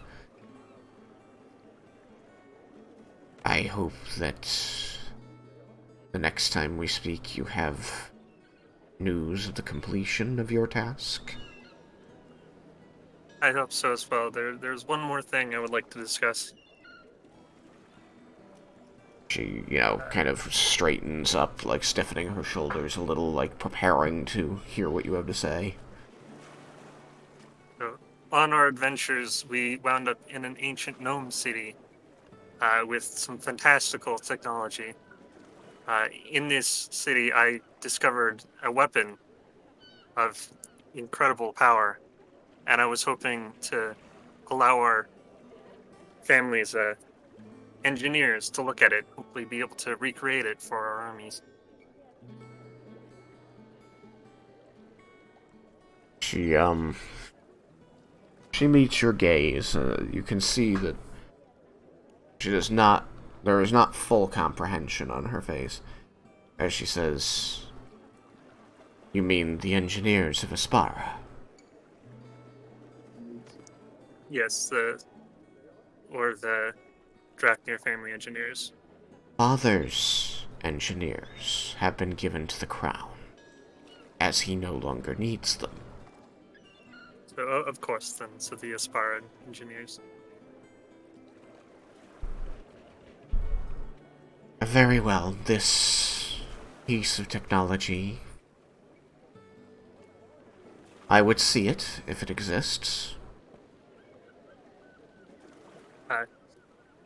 Yes, it is a weapon, so I left it at the lodge, but I can bring it by if I would be allowed to enter with it, or I could bring it straight to the engineers.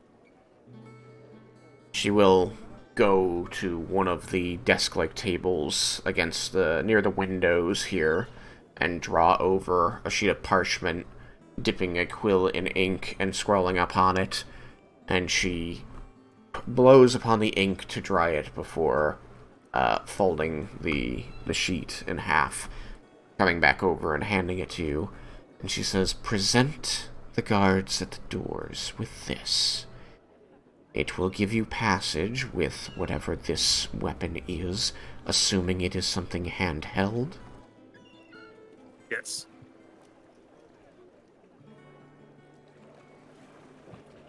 Very well. I am still more interested in what you believe you can contribute to Vikaris' situation, Vendar. Yes, I spoke to a alchemist colleague that I used to know, and he provided some information.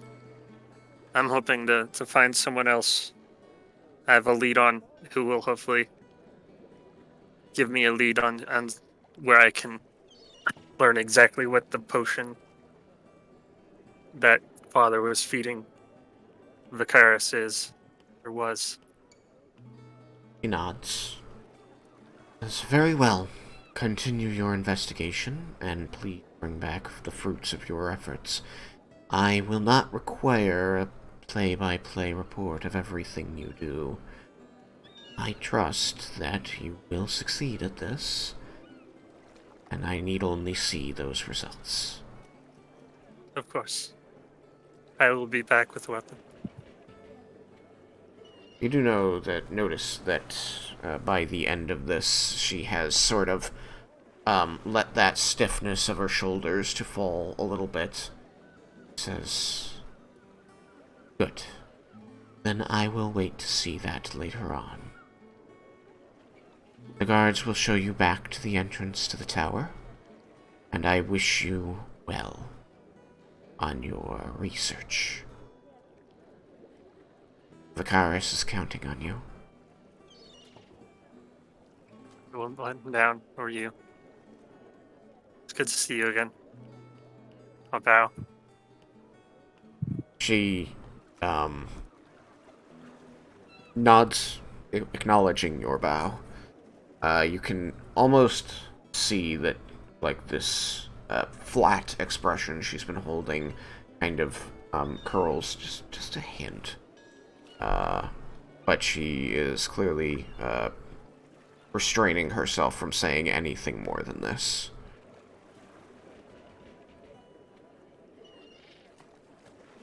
But your high perception does allow you to see that there is some amount of relief, some amount of happiness locked within her eyes and not allowed to creep onto the rest of her face.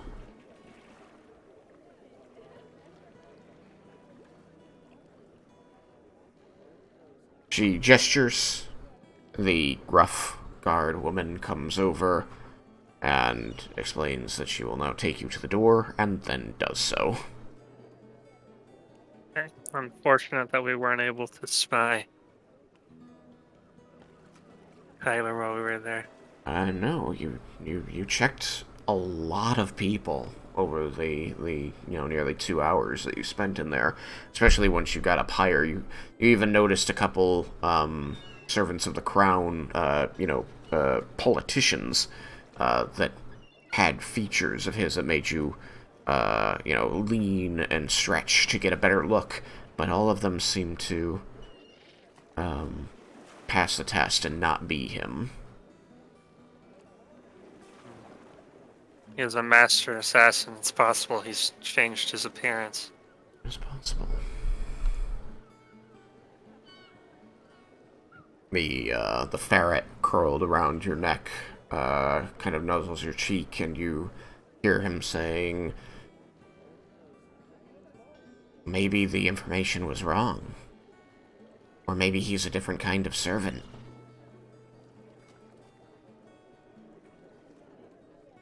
But what else could they mean by servant? I don't know. I've never had servants. Unless I count you. "Carry me to wherever we're going, servant," he says, and points ahead. Of course, my lord. Jebble, you just hear Vendar talking to himself a little, and then you hear him suddenly, dip into a voice not his own and say, "Of course, my lord," as he walks next to you. Just confused look. As you pass out the front gates of the front doors of the Tower of Everwatch, you are passed by the guard. Shows you out, and she does take a moment to kind of reprimand you for taking so much more time, your leisurely tour around, your unsanctioned tour around the inside of the tower. Basically reminding you that will not be tolerated again, and it will be met with force if you try to do that again. He's not particularly friendly. But, I imagine you take the scolding, yes? Yeah. And, you turn to walk away, heading back across the Brilliant Plaza to Boar Hunter Lodge. And as you do so, you can hear the bells ringing out from the Temple of Pelor, and you see that a group of priests wearing their robes of gold and white is headed away toward the temple, and another small group of priests is headed back from the temple to the tower. I'll That's look about... at all the priests just to make sure that... Okay. Give me a roll. God, I'm not rolling well today. It's passive of 16. Passive is 16. Priest of Pelor, that's something I don't want to encounter again. Alright, there's a couple, like,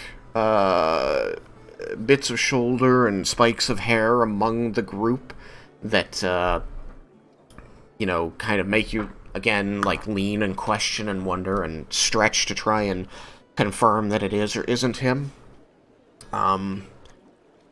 None of the ones nearest you are clearly him. A couple are kind of, they're walking in 2 or 3 rows, so you don't get clear looks at all of them, but you don't notice him among the ones that you can clearly make out.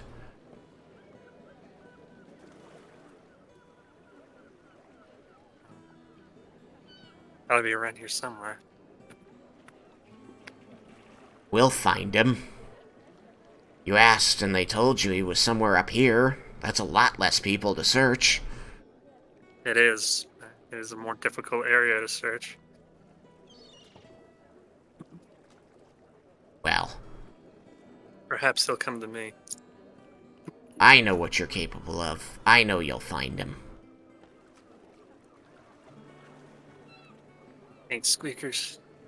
I'll give him a little scratch on the head. Yeah. Make sure you get under the hat. Gets sweaty under there. Of course. You got, I don't want to prevent you from contributing here, Jebble. I'm just eating something. Alright. Are you good with heading back to Boar Hunter Lodge, Jebble? Yeah, I can't think of anything to do. Okay. You know via the telepathic link that it ended quite a while ago. And that before it ended, Leah had not yet returned to the lodge.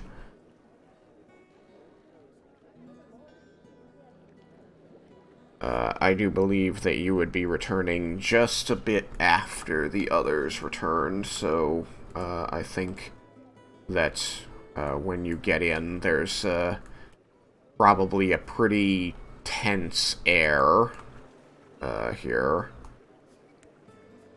Goodness. There we go. How low do I have to go? How low must I go? Oh, before we arrive back, while we're on the way back, Yeah. Jebble would turn to Vendar and ask, who were we looking for in there again? It's the man who taught me everything I know. His name is Kyler.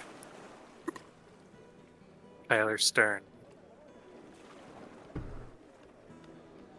Juicy.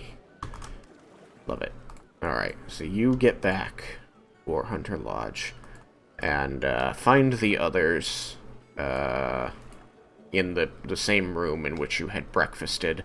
And as I said, there seems to be a tense silence over the room, as there's a lot of grimaces and glaring going on. I will say that you guys have only just been back here for a few minutes, and I feel like Lair is the kind of person who would be trying to let the tension dissipate. Yeah, he's not trying to. He's just gonna like let it happen. So it's not happening, and he's like a little annoyed that it's not happening.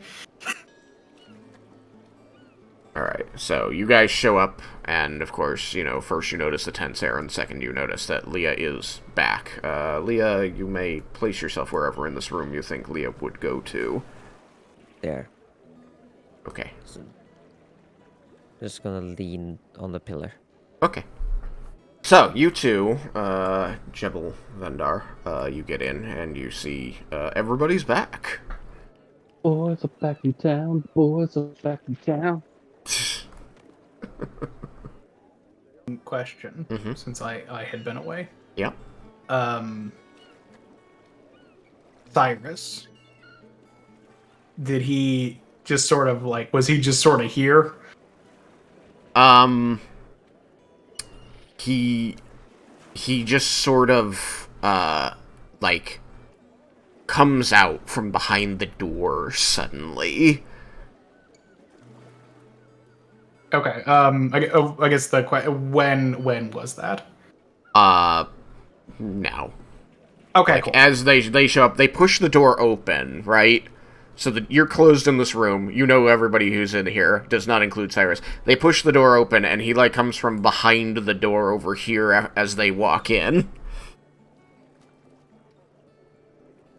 Cyrus, are you with me? I'm here. Okay. You know nothing since the party broke up this morning to go find Leah. You know that you were about to head out to go find her. What? And so now you're in the room and Leah's here.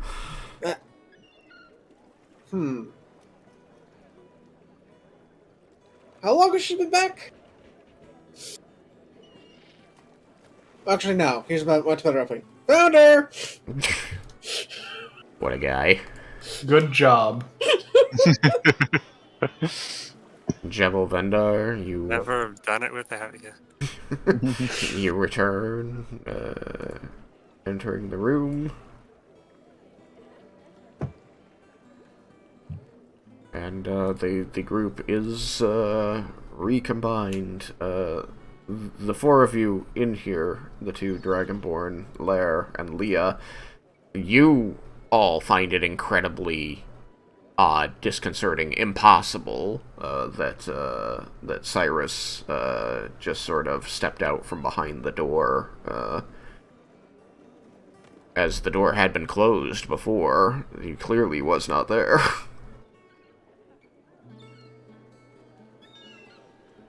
Where were you hiding? What do you mean? I was outside.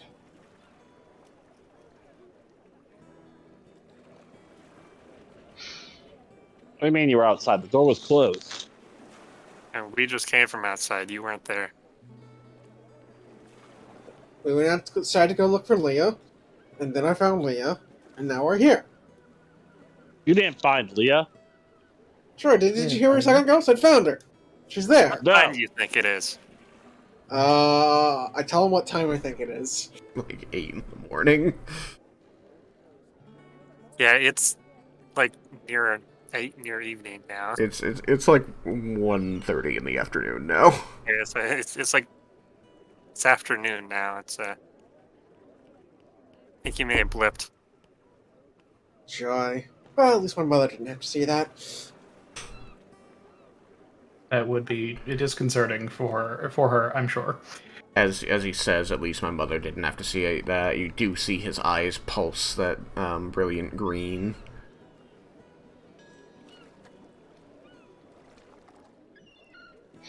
That is still so weird. So, what did I miss?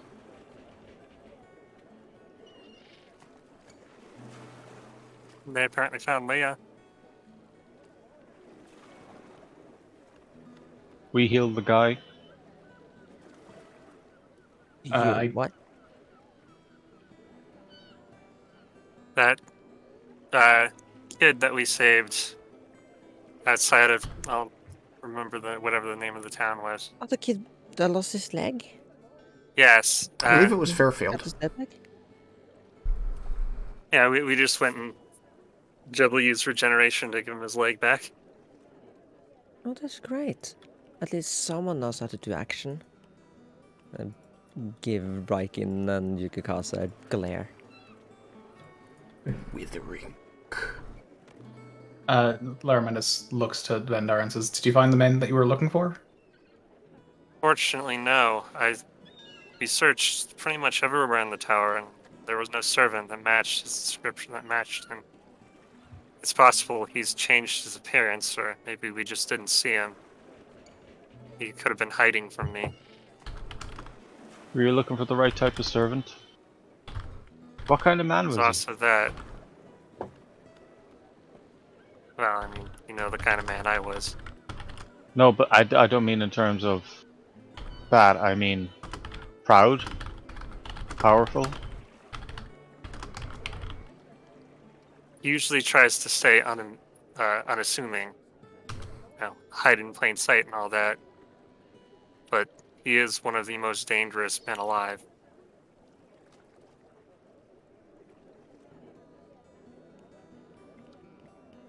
We can try and use some more questions tonight to help narrow the search.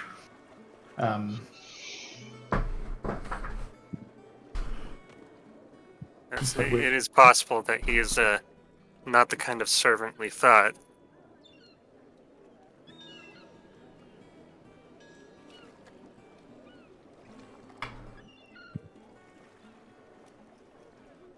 Well, we are now all here, and there are two things that I think that we should all discuss together. The first one being the events of this morning and our intentions, and the second being I think that we should all be aware of what happened to Raiken in the Feywild while under the care of Zintharamil. And what he said. Yes. What he said and what he did. And what he gave and what he took. How long were you there, Raiken? Only like an hour, right? Yeah, there was like no time at all. That just means that your explanation shall go quickly. He didn't have that much opportunity to say something stupid, so he probably only did it once or twice. Are you kidding me? This is Raiken. All he needs is a minute.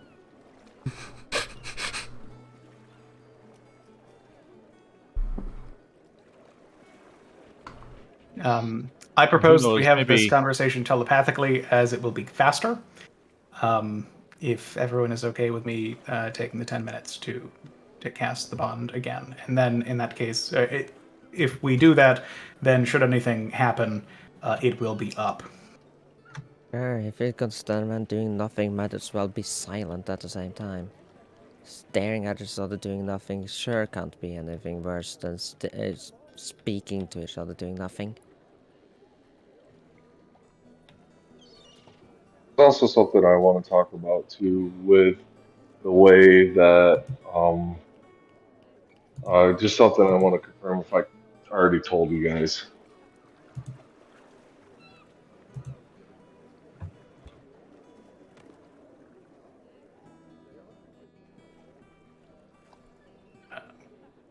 All right. Is there a window in this room? No. Okay. I want to summon my raven. Okay. And then I'm going to quickly just head out to the front door, let him out, and telepath to him to just pop up onto the roof and just keep an eye out for anyone unusual. If you see anyone watching this, what is this, a tavern?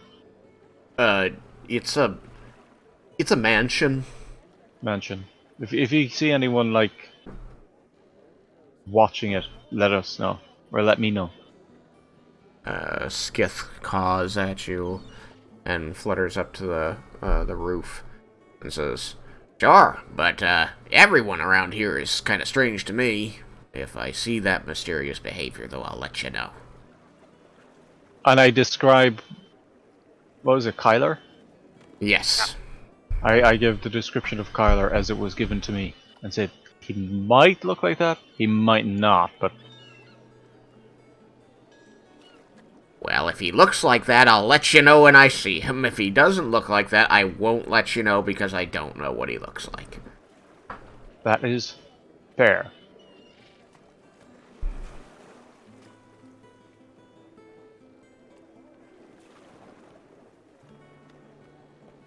And before he flies up, I give him one of the good berries I have left over.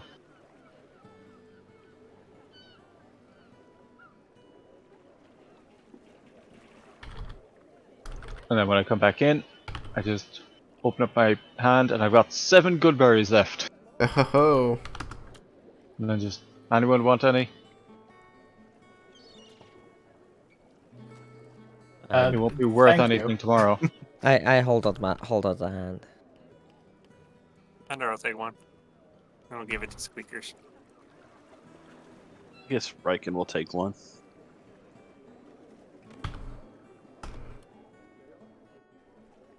I think if 1, 2, 3, 4, 5. Oops.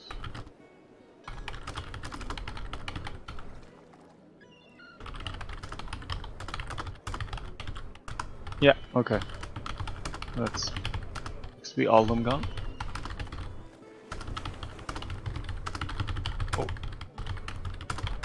I begin casting my ritual. Kristen, I sent you a thing. Yes, I am going through my DMs now.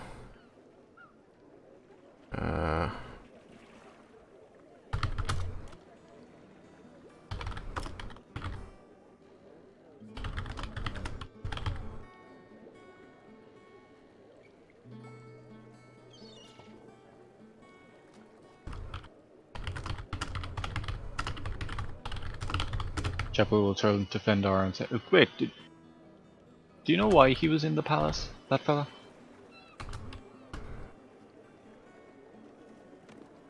Nope. We simply found out that he was acting as a servant in the palace and has been for at least a month. Was it? Or was it a week?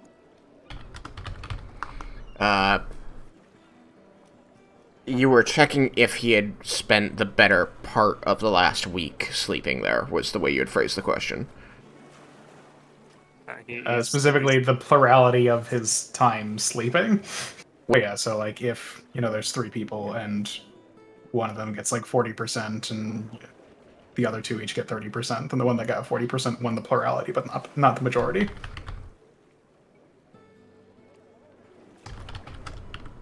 So we use Commune, and we learned that he's been sleeping in the tower for more than anywhere else for the last week. So we also learned that he was acting as a servant in the tower. I don't know why he was there. It's possible he's working. It's possible he's hiding. It worries How long him if have I he's known working. Vendar? So like what, a month or 2 I've known Vendar? You joined back at Braithen, so yeah, I think it's probably less than 2 months. Now I've got to look at Vendor and just go like, is this what you normally look like? I haven't known you that long. But like you haven't changed your look at all, like, have you? I have not, though I can disguise myself incredibly well. Yeah. So it could be possible that he saw you today and just hid. It is entirely possible. I did try to kill him last time we saw each other, so...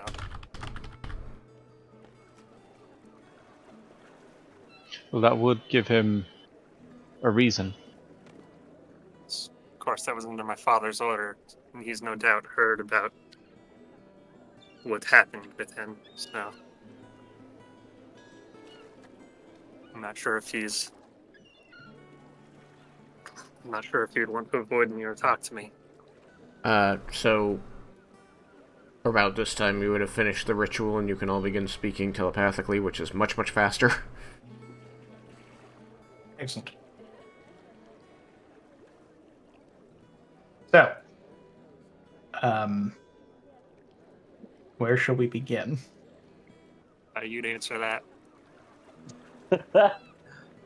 I mean, we can come to an agreement about which thing we want to discuss first. I think both of them are worth discussing. So,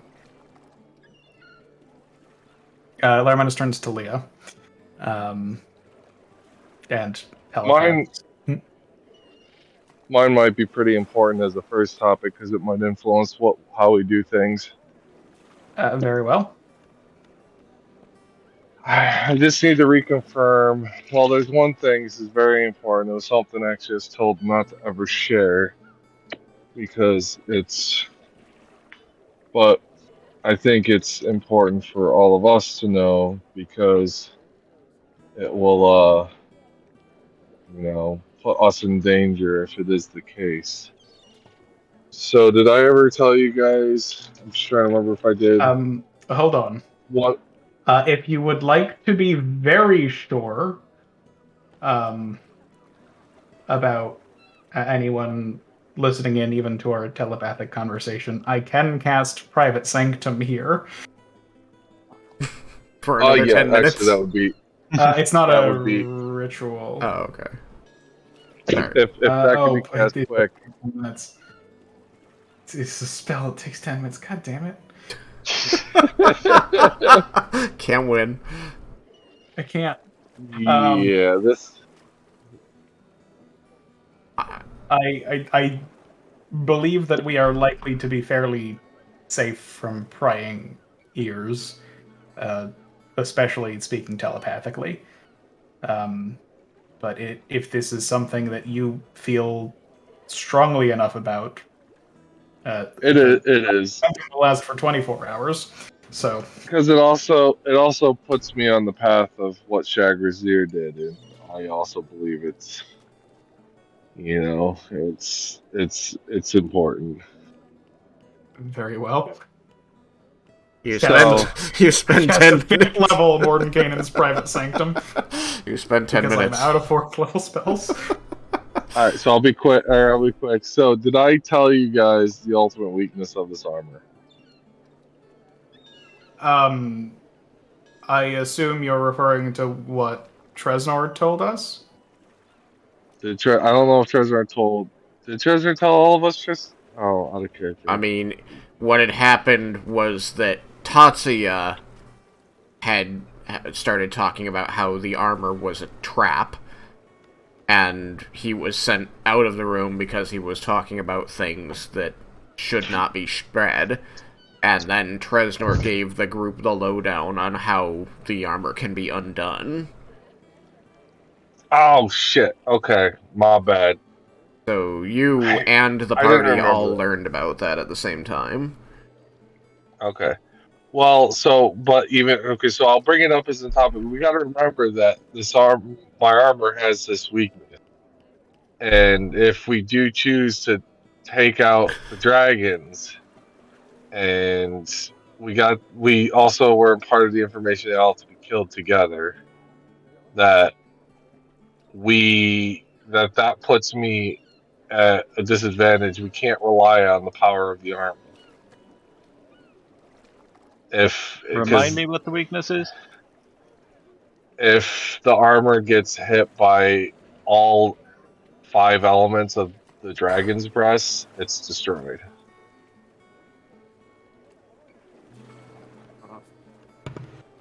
Touched or damaged by? Do we know? I would probably say damaged by. And also, is there a time limit where it essentially resets? If I remember right, it was simultaneous. It has to be all at once. It was effectively over the course of a single round. Yeah. So if we are to fight the dragons, you need to not be hit by all of them at once. We should try to focus one down until it's dead before we face the others. But I do want to just make sure if you guys are dead set on doing that, I'm also more toward Shagrazir's way of doing things than I am to face Tiamat. but just make sure we keep in mind that weakness. And I just want to make sure I brought it up to remind everyone, and also to state it for myself, something we need to keep very close in our mind. And okay, that's all I wanted to put in. It is certainly an important bit of information to keep in mind as we begin discussing. So, that leads fairly well into the topic of what do we want to do about the dragons? And Tatsuya.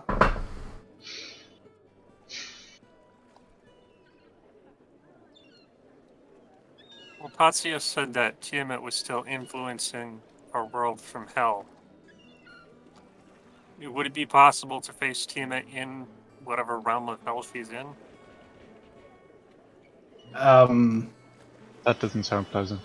I think that if we are intending to face Tiamat, then we should go through the ways that we have the most knowledge about actually being beneficial, which would be to kill all of the children to then deal with her. I don't think hunting her down in hell is feasible.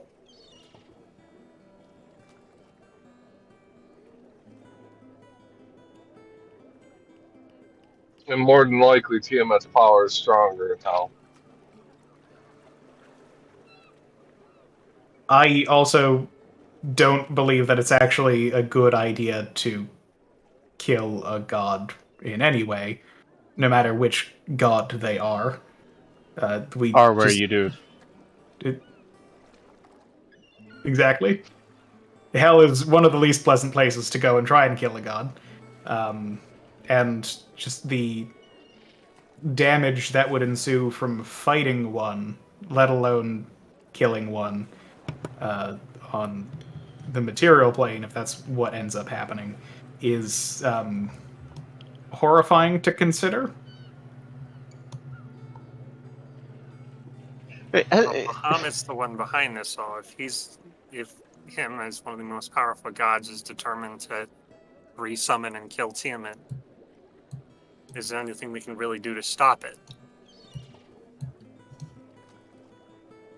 I mean, he is a powerful god, but he is also working through creatures on the material plane, and so we can deal with his machinations there, which would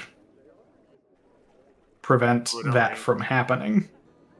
But it will only delay it, would it not? He would simply try again in the future. I mean, that could happen. It could happen that Tiamat, through her own actions and minions, finds some way to thwart this particular avenue that Bahamut is pursuing. There are, I do not pretend to understand the games that all of the gods play amongst themselves. There's one question that I'd like to ask, preferably in the form of a commune or some such once we have time. But what are the chances that Tiamat will send her own clerics to attempt to free herself?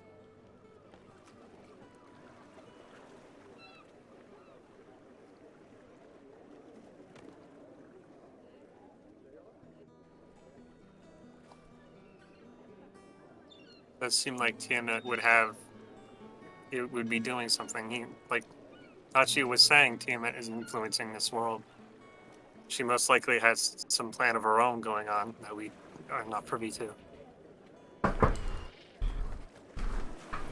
Is the death of Tiamat's children and the or actually do we, I guess my question to the voice in the sky,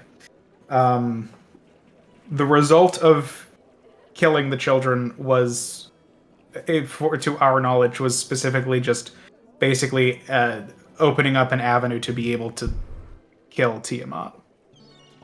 The like whether that was bringing her here, us going to hell, like the location of that wasn't something that we know, right? No, it was only that she materialized in the physical plane. That's all it was. Okay, so so her materializing in the physical plane does answer that question. Oh, well, we wouldn't Because know that would where be it was. specifically her showing up here, which was yeah. I was trying to figure out. We know that killing them means that we are able to fight her and kill her. Yes. Do we know if that is bringing her here to wherever, or like bringing her here so that she can be fought here, us going to some other plane to fight her there? Like, do we know anything about that? I don't know. I don't know what plane. All I know is that it was brought here. It'd be physical to where we could kill her. I thought she was summoned to the material plane when her children were killed. My That question was to the voice in the sky of do we know one of any of those things, or do I know that we don't know? I guess to answer it as delicately as possible and as indirectly as as I am wont to do, I would say that you have been given pieces of this information from several sources, and not every piece has been back and forth corroborated. Some have contradicted each other. But when you were given the information that defeating the children of Tiamat, killing them, would allow you to defeat Tiamat herself, the implication, the words used were that doing so would bring her here so that she may be slain. Okay.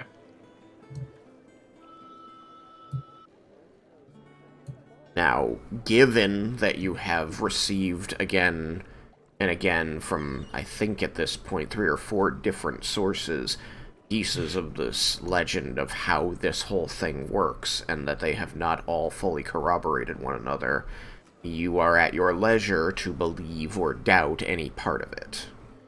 Okay, cool. But I only bring it up because doubt has been cast. Yeah.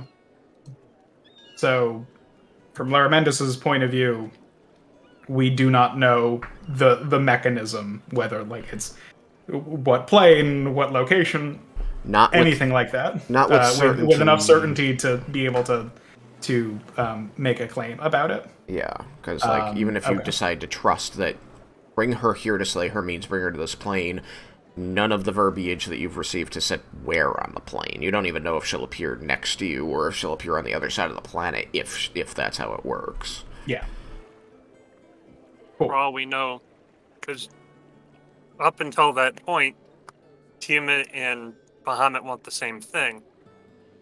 But Tiamat could have agents working within Tatsuya's forces to then turn on them once they summon her. Does Tiamat want that? Yeah, that's what I was asking. Like, we have no way of knowing if Tiamat wants whatever will happen upon the deaths of her children. Do you think Tiamat would just want her children free, doing what they do, without the need of Tiamat themselves? I mean, that is possible. It's also possible that she would want them to die so that she could manifest here, or do the thing would happen, and she would be able to do something else about that. We don't know. Yeah, there's not really much of a way to know. I would just imagine that if you have an option to not be in hell, and that option isn't something like, say, the Abyss, you'd take it. I mean, possibly. Well, I don't know what her situation in hell is like. Yeah, and a lot of times, it's all about perspective of where you live, because just because we view things differently than they do, our world could be hell to someone else versus where they live. I think most of the devils are probably unhappy in hell. That doesn't mean everything is. That is true, but given my understanding of the place, It's hard to imagine what could be more powerful than Tiamat. Hal probably has the run of the place. but from my point of view, there are too many unknowns with killing the dragons and dealing with Tiamat. That's why I'm on the side of Shagrazir's path also. Your And time window, is it specifically backwards?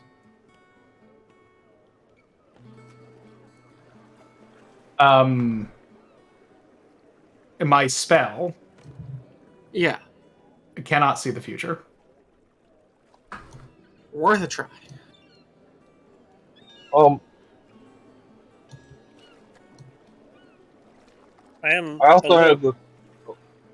Sorry, you go. Go ahead, Vendar. No, you go. So I'm a little confused about. Shagrazir was the champion of Bahamut, and so are you.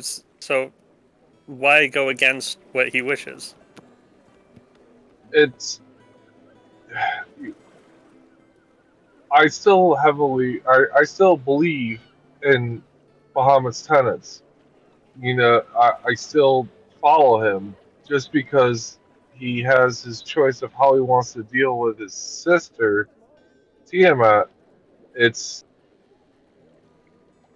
not necessarily what I feel is the right course.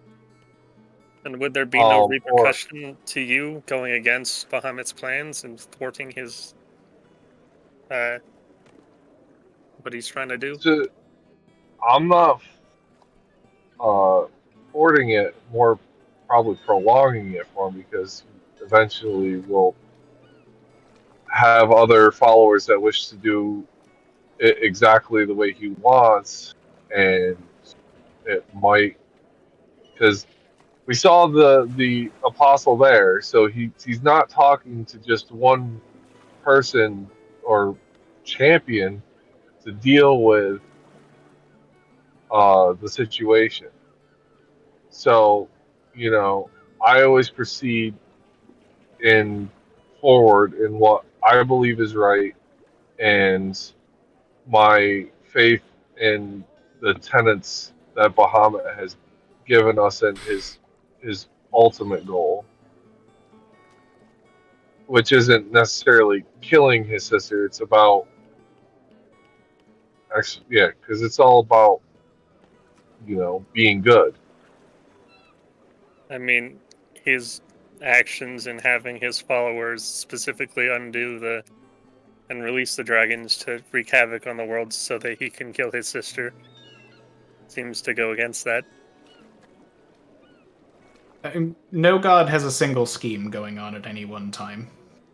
So far, I don't really feel like this god is doing that much good. He seems more like selfish actions. It does seem like he has this goal that he wants to achieve, and he doesn't give a shit how many people are killed or hurt because of it. Well, to a certain extent, you're correct. Because it is his belief, and same as it is Tatsuya's, that more good will be done in the long run with her being expunged, no matter the immediate cost. My belief, it could be that we could, now that people have seen this evil and we seal it, you can do what Tatsuya ultimately wanted and try to motivate people and be prepared, and hopefully have a better chance of dealing with it. That would mean ultimately, whether we delay it or not, the ultimate goal was still be to eliminate Tiamat. But giving choice. giving society the time and knowledge to prepare and then make an informed decision is very different than suddenly there's a dragon that killed a country and then another dragon that killed another country. So, Was that delaying enough? in this case is better, and it is the most that we could hope for. Was that It's not hard to exactly what now. Shagrazir did all those many years ago when, society wasn't prepared? Is to say that same thing won't happen next time. Oh, he decided just to what understanding I know for him is he was dealing with the immediate problem to stop their like rampage. It wasn't to prepare people to unseal it and deal with them. It was more trying to save all the lives he could. He delayed the problem and then did not give people the means or the knowledge to make the informed decision. If we Did he delay not, the or did he problem, and society simply forgot? How long ago was it that he sealed them away? then I not a good it enough job without. was done with record keeping, and that must Oh, change in this iteration. yeah, well, I know how long. Tristan, with the being how what everything was taught to me in the past and stuff, I would have a good range for the how many years back it was, right? You know that Shagrazir lived 1,000 years ago, and that is when he sealed Shisharan. So I'll also bring that back up then. So it was about 1,000 years ago, give or take, probably 50 or 100 or so, that he uh, sealed away Shisharan. Yeah, 1,000 years is a long time, and a lot has happened in those 1,000 years. My grandparents were Absolutely got alive. Asshole. Yes, not counting the minority of the world that is elves who live for fucking ever. But no, I'm saying that clearly not enough was done to make sure that this knowledge was retained, which means that that needs to be a goal of ours if our intent is to delay things. That we can't let things get into the same situation. I'm not And sure also, passing the buck and trusting that the future will be better than now. Well, here's the difference between what Shagrazir did and what we are proposing here. We are proposing a very brief delay in the grand scheme of things to still go after the dragons in our lifetime, not leave them for some future generation. and we've stumbled across also technology that would be useful and stuff, like Raiken's boomstick. I don't know if they had those for fighting the dragons before. And we've also gained the armor of Bahamut and the armor of Cord, and we've only been doing on our adventure for not even a year. Barely 4 months. Yeah, and so there are tools in the world we can use. We just don't have them yet. Do we know the history of Garland? Like timeline, how long ago it was that it disappeared? About 500 years. Okay. You know that because you met the person who caused it to disappear. Yeah, I'm trying to. I was. A lot of the remember. all the records of Garland are lost. Like the place is considered a fairy tale. Pardon me, elves. We we have an idea for that based on the knowledge we were given about the destruction of the armor of Gord and meeting the Lich who was causing that. I think that we can fairly safely guess that it was 500 years ago. And, I don't want to speak on his behalf. Raiken, you can tell them it was just about to the day.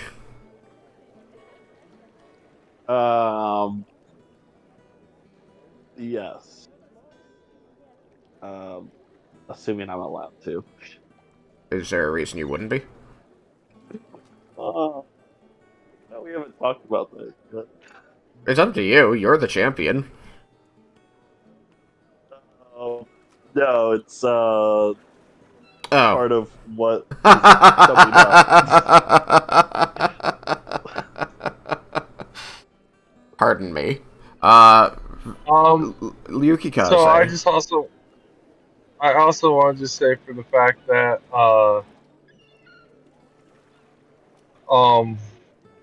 we've looked in the records and we know the Raven Queen wasn't like I hope I'm talking about the right guy.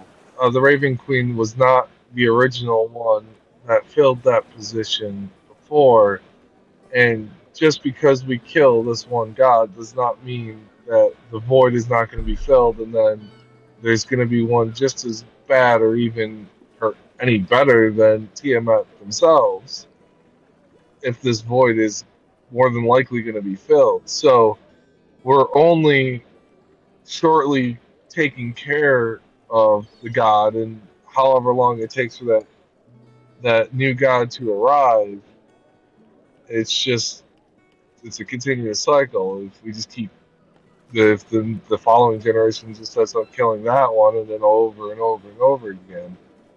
Wait, what is Tiamat the god of?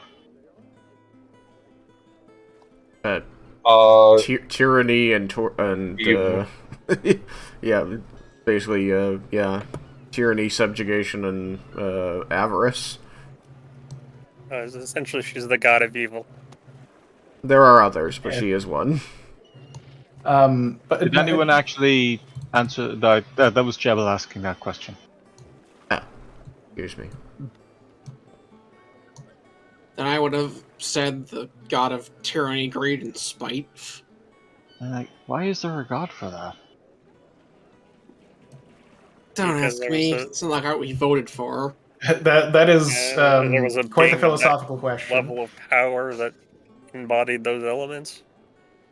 There are many people at the university who you could talk to that would all give different kinds of answers. But to the point about the Raven Queen and just the death of any god, we don't know how it would happen. We know too little about this to choose deicide as a good option. We don't know how cataclysmic it would be. We don't know if some entity would take her place, and as you were saying, if it would be better or worse. We don't know if that power would be able to be taken by other gods, possibly the evil ones, who would use that to gain an upper hand against their counterparts. But there's just too much that we don't have any good way of knowing about deicide that it's something worth risking without us learning more and trying to figure out what would happen. Yeah, and also learn more about deicide without deicide happening.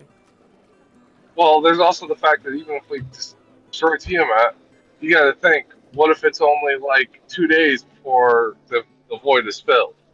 It could be years, it could be hours, it could be minutes. Something could immediately take its place.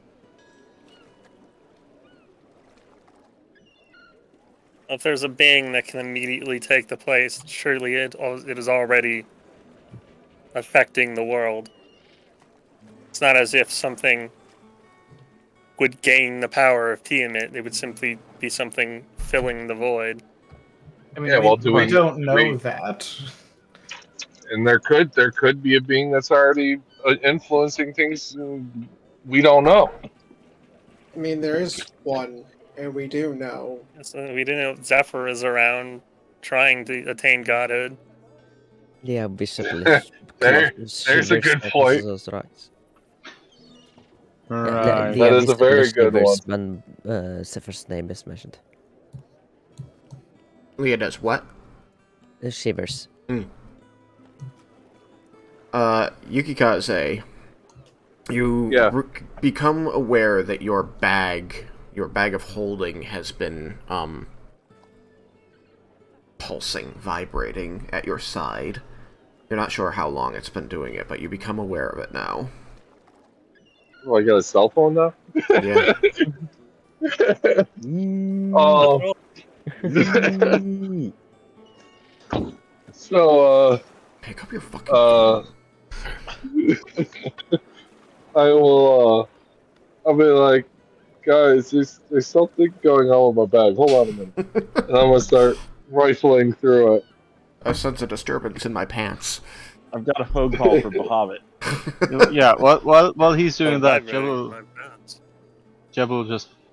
Was the plan that we, and he kind of gestures to everyone, we would be the ones to kill Tiamat? Because that seems crazy. I believe the idea was we would be there fighting Tiamat along with several armies. I think if our intent was to fight Tiamat, then we would want to be more prepared than just us.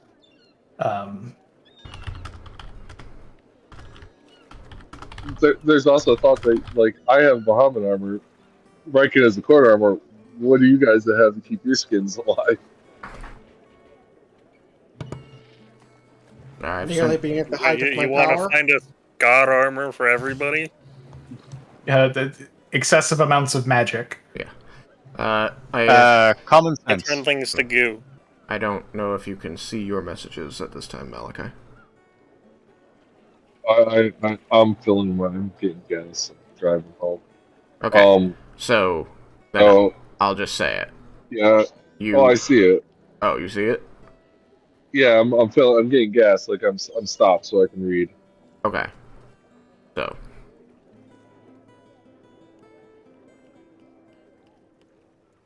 Dun, dun, dun. I'm getting. Well, so this doesn't pull me immediately. I got a second in response, right? I mean, you can just declare what you're doing. I have given you the information. Okay. I will quickly say, because I feel I'm being drawn quickly. I'm getting the feeling of my visions from earlier. I'm probably gonna be unresponsive for a minute, and then I'll zip. You'll zip? Or like go in my trance. Sorry. Oh no, I mean.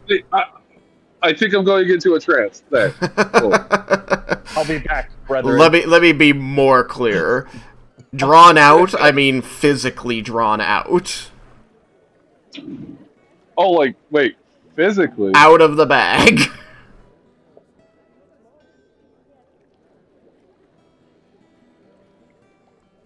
Not in the bag. To be not in the bag anymore. I guess I'm gonna pull out the armor? Okay. You've disgraced the armor. Sorry, the wording I kind of misunderstood. I should have put two together. Yeah, that it meant that I want the armor pulled out. Okay. So I will summon the armor out. Alright, you pull the armor, sword, and shield out of the bag and set them down on the floor. And as he does so, you know, in the middle of everybody arguing about what the implications of deicide are and why certain decisions have been made by these gods, the armor sits there on the floor for a moment, and then it begins to glow, and all of you see it begin to glow. And it seems to rise, the armor, shield, and sword appear to rise up off the floor, still glowing, and assemble themselves into the shape of a person wearing them, and that person fills in, the void becomes solid, and you do see a dragonborn wearing these pieces before you. You also, at this point, notice that the armor, shield, and sword are still resting on the floor, and these are some sort of projection of those items on this person. And you see this dragonborn glowing in this divine light. His scales black-green with the scars over his eye that match Yukikaze's own that he recently received. And he opens his eyes, and they're glowing with this deep blue light as he looks out upon the room. Let's see, I might even have just another Dragonborn token I can throw in there. I'll just toss him in there for now. Go. Wow, up on the table, sure. That works. Likes to be tall. Yeah. He placed the armor on the table, so... Yeah. Oh, I like that I was holding Alt so that I could spin it, and it didn't work. Alright, anyway. There we go. Sorry, too many buttons. This Dragonborn stands before you, looking down upon you again. These wisps of ethereal mist and divine light coming off of him.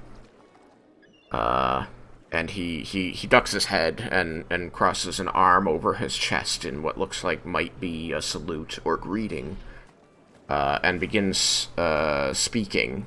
All of you can understand what he's saying in your native tongue.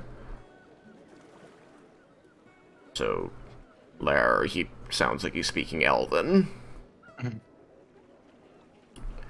And he quickly introduces himself as he says, "My name is Shagrazir, Paladin of Bahamut, and his former champion.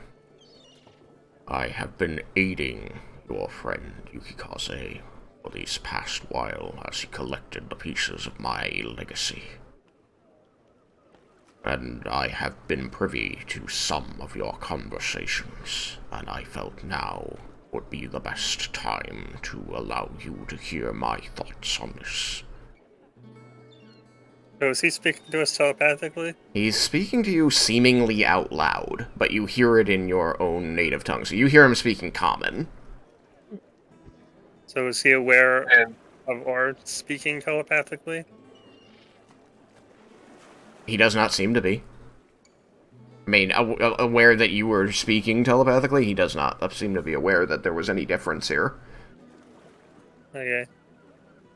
So I was asking if he could hear us speaking telepathically. Oh, currently? He seems like he does seem to know that you've been talking. You're not currently. Are you going to talk to him and test it?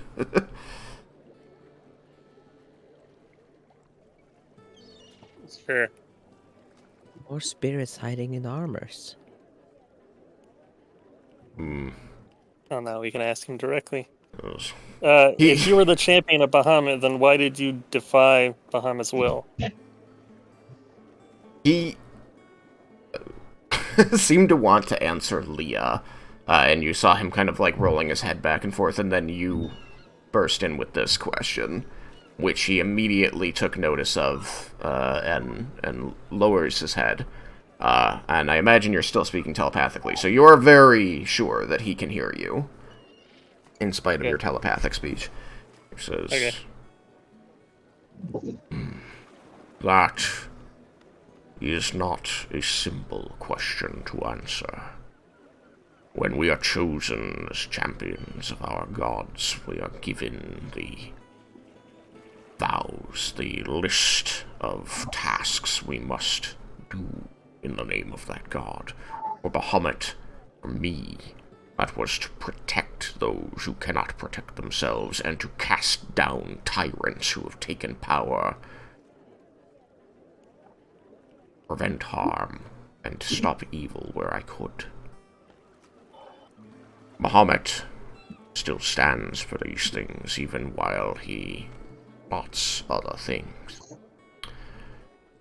I wanted to speak now in my own defense that you might understand better what you are up against, but I can start there if that's what you wish.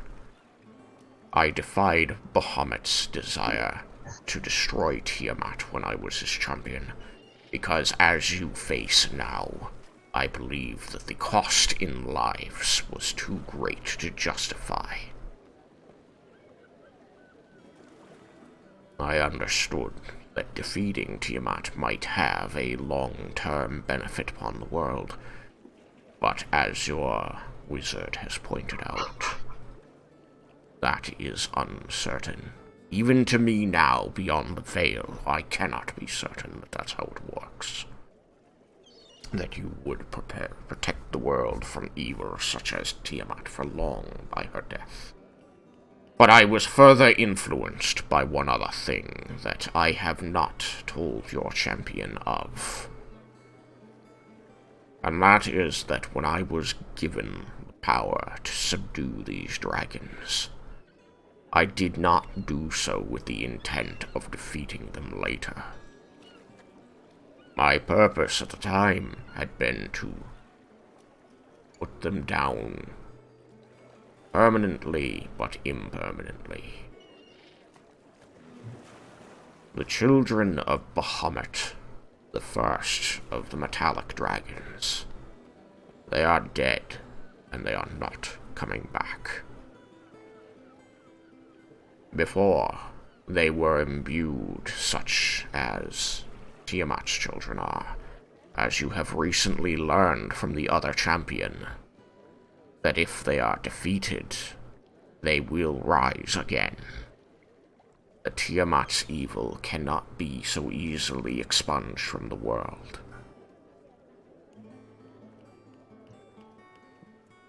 Bahamut's children no longer function this way. They chose to give up this immortality in order to prevent Tiamat's children being able to wreak havoc on the world any longer. And they bestowed upon our people, mine and now yours, the ability to silence the dragons, to prevent them from coming back, because they are not killed. And so it was with that knowledge that I defeated Shasharin and gathered others to my cause to defeat the others in the same manner, using the gift of life that Bahamut's children had given us. That is why I did not kill them, and that is why they are your problem now today. I had not counted on that. I thought that my solution would have been permanent. But enough time. Arguably, the only reason it wasn't permanent was because Bahamut himself worked against it. And he will forever do so. That is indeed a possibility. What I have learned... Well, unless we could somehow convince Bahamut to give up his will to kill his sister. You are not likely to be able to do that. Bahamut and Tiamat, siblings, two sides of the same coin and spawned from the same father. Although that is probably the wrong way to say it. They used to be the same entity. And sometime well before you or me or this world, they were broken apart into two halves you know now. Would it be possible to merge them back together? I hadn't honestly considered the possibility. But I also don't know what the result would be. Now you have a dragon that is both good and evil, could do well, could go poorly. It's sort of one of those devil-you-know arguments. That's essentially what a human is, or a person. It's the capacity for both. It's whichever one wins out. Well, Vendar, the statement too earlier with the whole Bahamut schemes is he isn't really fully scheming, as in giving us choices, and it's the choice of the individual, the being that receives the choice chooses to do. I mean, he So, specifically sent an angel to tell Tatsuya to go get the scales and wake the dragons so they could kill. he gave that to him as an option. But he didn't force him to do it, and he more likely had a choice, as he also gave me a choice. I'm And sorry. And you. Yes.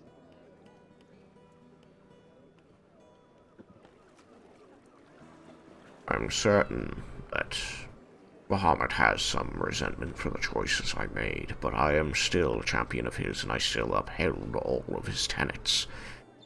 The exception of sacrificing lives to fight his sister directly, because I believed more good could be done by preserving those lives and saving that fight, staving it off as long as possible.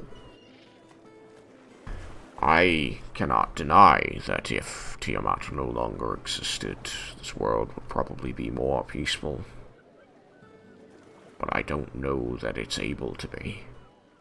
And I don't know what would happen to the world, or to Bahamut, or to the void that the goddess fills when she dies. And that's what stayed my hand, as it stymies you now. But I wanted to come forth and at least explain to you why I made the choice I did. You have information with which to make your choice now. You can destroy Tiamat, sacrifice lives, and still be a champion of Bahamut, and perhaps, if it all works out, will have made the world better and safer. Or you can do what I did, and put them to sleep, and they will be safe again for a time. I wonder... Sorry. Until Did you ever explore... Did you ever... Shagrazir, I'm sorry to interrupt. Did you ever explore the options of a different way to... Because you need the spell and the scale to unseal them. More of a out of reach of way to get, like, put the scale further out of reach of humanity, or of living creatures?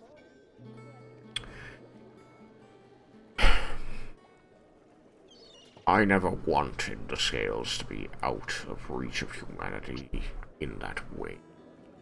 We should be able to utilize them when we need them, as you might need them now.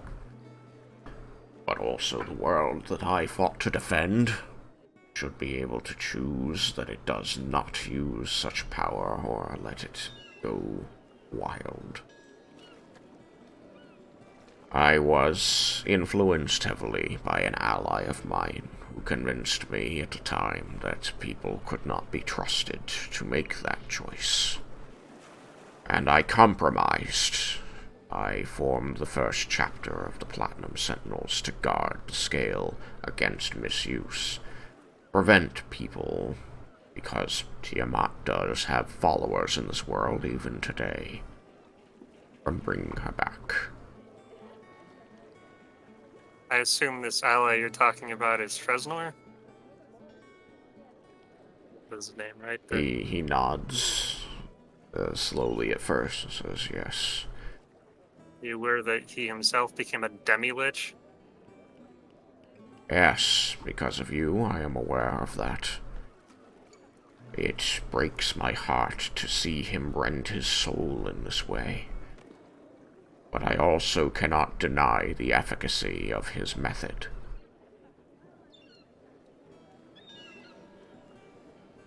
I would still... The question. If Tiamat's children can't be killed, they simply come back. Why are Bahamut's children different? How are they permanently killed? Because they weren't killed. They sacrificed themselves. They gave up their immortality to give us a way to stop Tiamat's children. They gave us their scales, and the power of those orbs is what binds the dragons into a permanent sleep until it is interrupted. The scales be turned back into Bahamut's children? He shakes his head sadly. They made their choice long ago. I took it upon myself to honor that sacrifice by using the power they gave us. And it seems that for a long time it was very successful. But as you say, Tiamat has been scheming her own escape from Avernus, and Bahamut wants her here so that he might finally smite her from the world, from the universe. And that Bahamut is the more likely one to raise her from her torment or whatever it is. She could perhaps order her children to die. I do not pretend to know what goes on between the chromatic dragons. For all I know, she has, and they've refused her. I simply know that she was nearly defeated once before, and that's how she ended up in hell in the first place, recuperating her strength, and held bound, beholden to Asmodeus. This would be a way for her to escape that imprisonment. It works as well to her benefit as it does to Bahamut's. I didn't give your champion this information because I didn't want him influenced by my choices. Perhaps that was the wrong thing to do. But I firmly believe that each champion of Bahamut must define themselves through their choices and actions, and I've had my time on this world. I only speak now as it seems you are close to making your decision, and I wanted you better to understand something that you had misconstrued.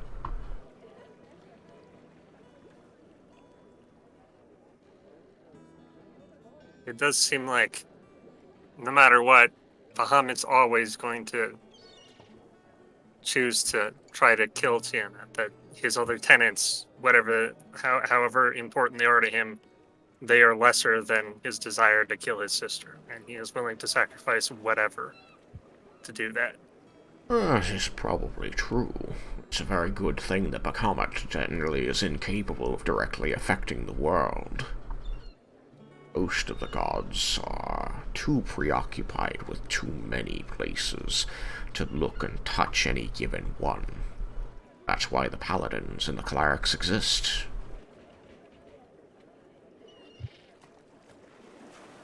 But it does seem to suggest that no matter how long, it will always happen. He's always going to be having people attempt to raise them. And unless we were to seal them and then somehow remove the ability to interact with scales at all, but it's always going to be passing the buck down the line for some future generation to deal with the same threat.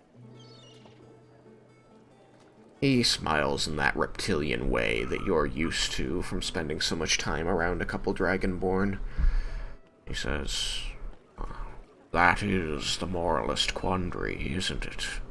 The very same that I faced, and I made my decision, and it was imperfect, but I would still make that decision. Now you and your champion of Bahamut, Yukikaze, must make your decision, and live with whatever consequences it brings. Perhaps you will choose to raise Tiamat and destroy her, and perhaps that will solve the problem forever. Or maybe yours will be the generation that finally finds a way to make the scales unreachable and keep those blasted children of Tiamat asleep for all eternity. As I said, I've had my time on this world, and I'm using the last of it to give you the knowledge I think will help you make this decision." He turns to you, or he redirects his gaze toward Yukikaze, and he says, "I'm afraid I have given you all the gifts I have to give, including that of my knowledge. I believe... I appreciate everything. I am certain that you will make no lesser a champion than I did. Whatever your decision, make sure that it is your own. And don't be afraid to trust in your friends. I trusted in Tresnor. I think I made the right decision, given what I had at the time. What is you? If you've been listening to us, you must have noticed how we let Tatsuya go away. What is your opinion about that? My opinion about that is that Tatsuya is a champion of Bahamut, and that while different champions have different ways of following their gods, it is a general rule of courtesy that we don't stand in one another's way. Well, that courtesy is dumb. We'll say about It Tatsuya probably is. is the only way we could have stopped him is killing him. And that wouldn't have stopped his plans. Many others team were working in Bahamut's name with him. At least if Tatsuya is alive, we can track them more easily. It is very likely a grand scheme has been formed and that many people have been fooled into thinking that what they're doing is right. And that could, as I have learned in my time beyond the veil, include the gods. They are always eager to fulfill their mandates, and they do not always see beyond what is in front of them. Powerful and worth following though they are not infallible. And again, that is why we, the paladins and the clerics of these gods, exist, to make the decisions in this world that affect us and our people that the gods don't have the perspective to properly judge.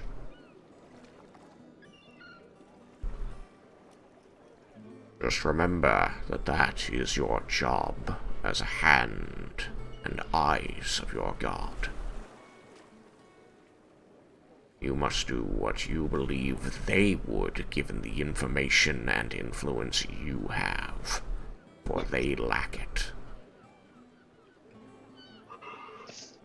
I'm curious, how does the sealing work? Does the scale need to stay where the dragon was sealed? No, of course not. It must be brought to where the dragon fell in order to raise them. But it can be taken anywhere in between. You could say, toss one to the bottom of the ocean. What was done? It was done? That's where the blue scale of El Cement lay for 1,000 years. How the hell did they get the scale from the bottom of the ocean? Water-breathing magic, of course. Of course. Are they indestructible? Could you throw one into a pit of lava? I imagine they're not in fact indestructible, but no mortal means could destroy them. It would take the act of probably several gods. And if you destroy one, would that cease keeping the dragons asleep? Well, tell me this. Would it let you sleep better at night if I made up an answer to that question, or if I told you the truth? Truth. I have no idea, because I've never considered doing something so stupid. Fair enough.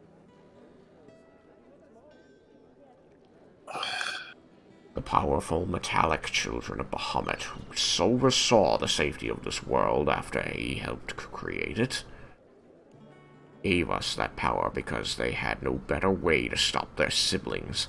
They were locked in combat with them eternally, for centuries, perhaps millennia, and it was wreaking havoc on the civilizations of Dragonborn and man and elf all alike.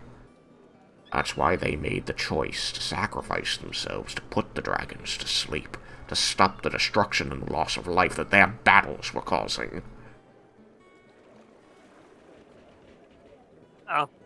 If we do choose to seal them, I say we try to shoot them into space. You're yours to do with as you please. I'm only here to tell you what I knew then and what I've learned since to help you make the decision that you wish to make your world safe. But my time has expired. I thank you for all the gifts you've given us and the information, Shagrazir. It was valuable. He straightens up and bows deeply, which with him standing on the table as he is really weird looking. And immediately you begin to see motes of light trailing off of him at an increasing rate, and his image begins to deteriorate before you. And you hear his voice, as though attenuated over a great distance, echoing out and saying, "Champions of Bahamut always stand for the tenets of Bahamut, and the greater measure of their actions are the lives they protect. You'll make the right choice for you." And he fades and is gone. The image disappears and the armor rests upon the table just where Yukikaze laid it. The room falls dark and quiet. It is 11 o'clock, Tristan. Yes, I know. Once I had made the choice to start that conversation, I really couldn't stop in the middle of him being there. It would have been too hard to jump back into later. Yeah, no problem. I just know it's rough for Jebble to... No, you're right, and I'm sorry. Alright, let's call it there. Everybody, I believe, now can take 1,250 experience.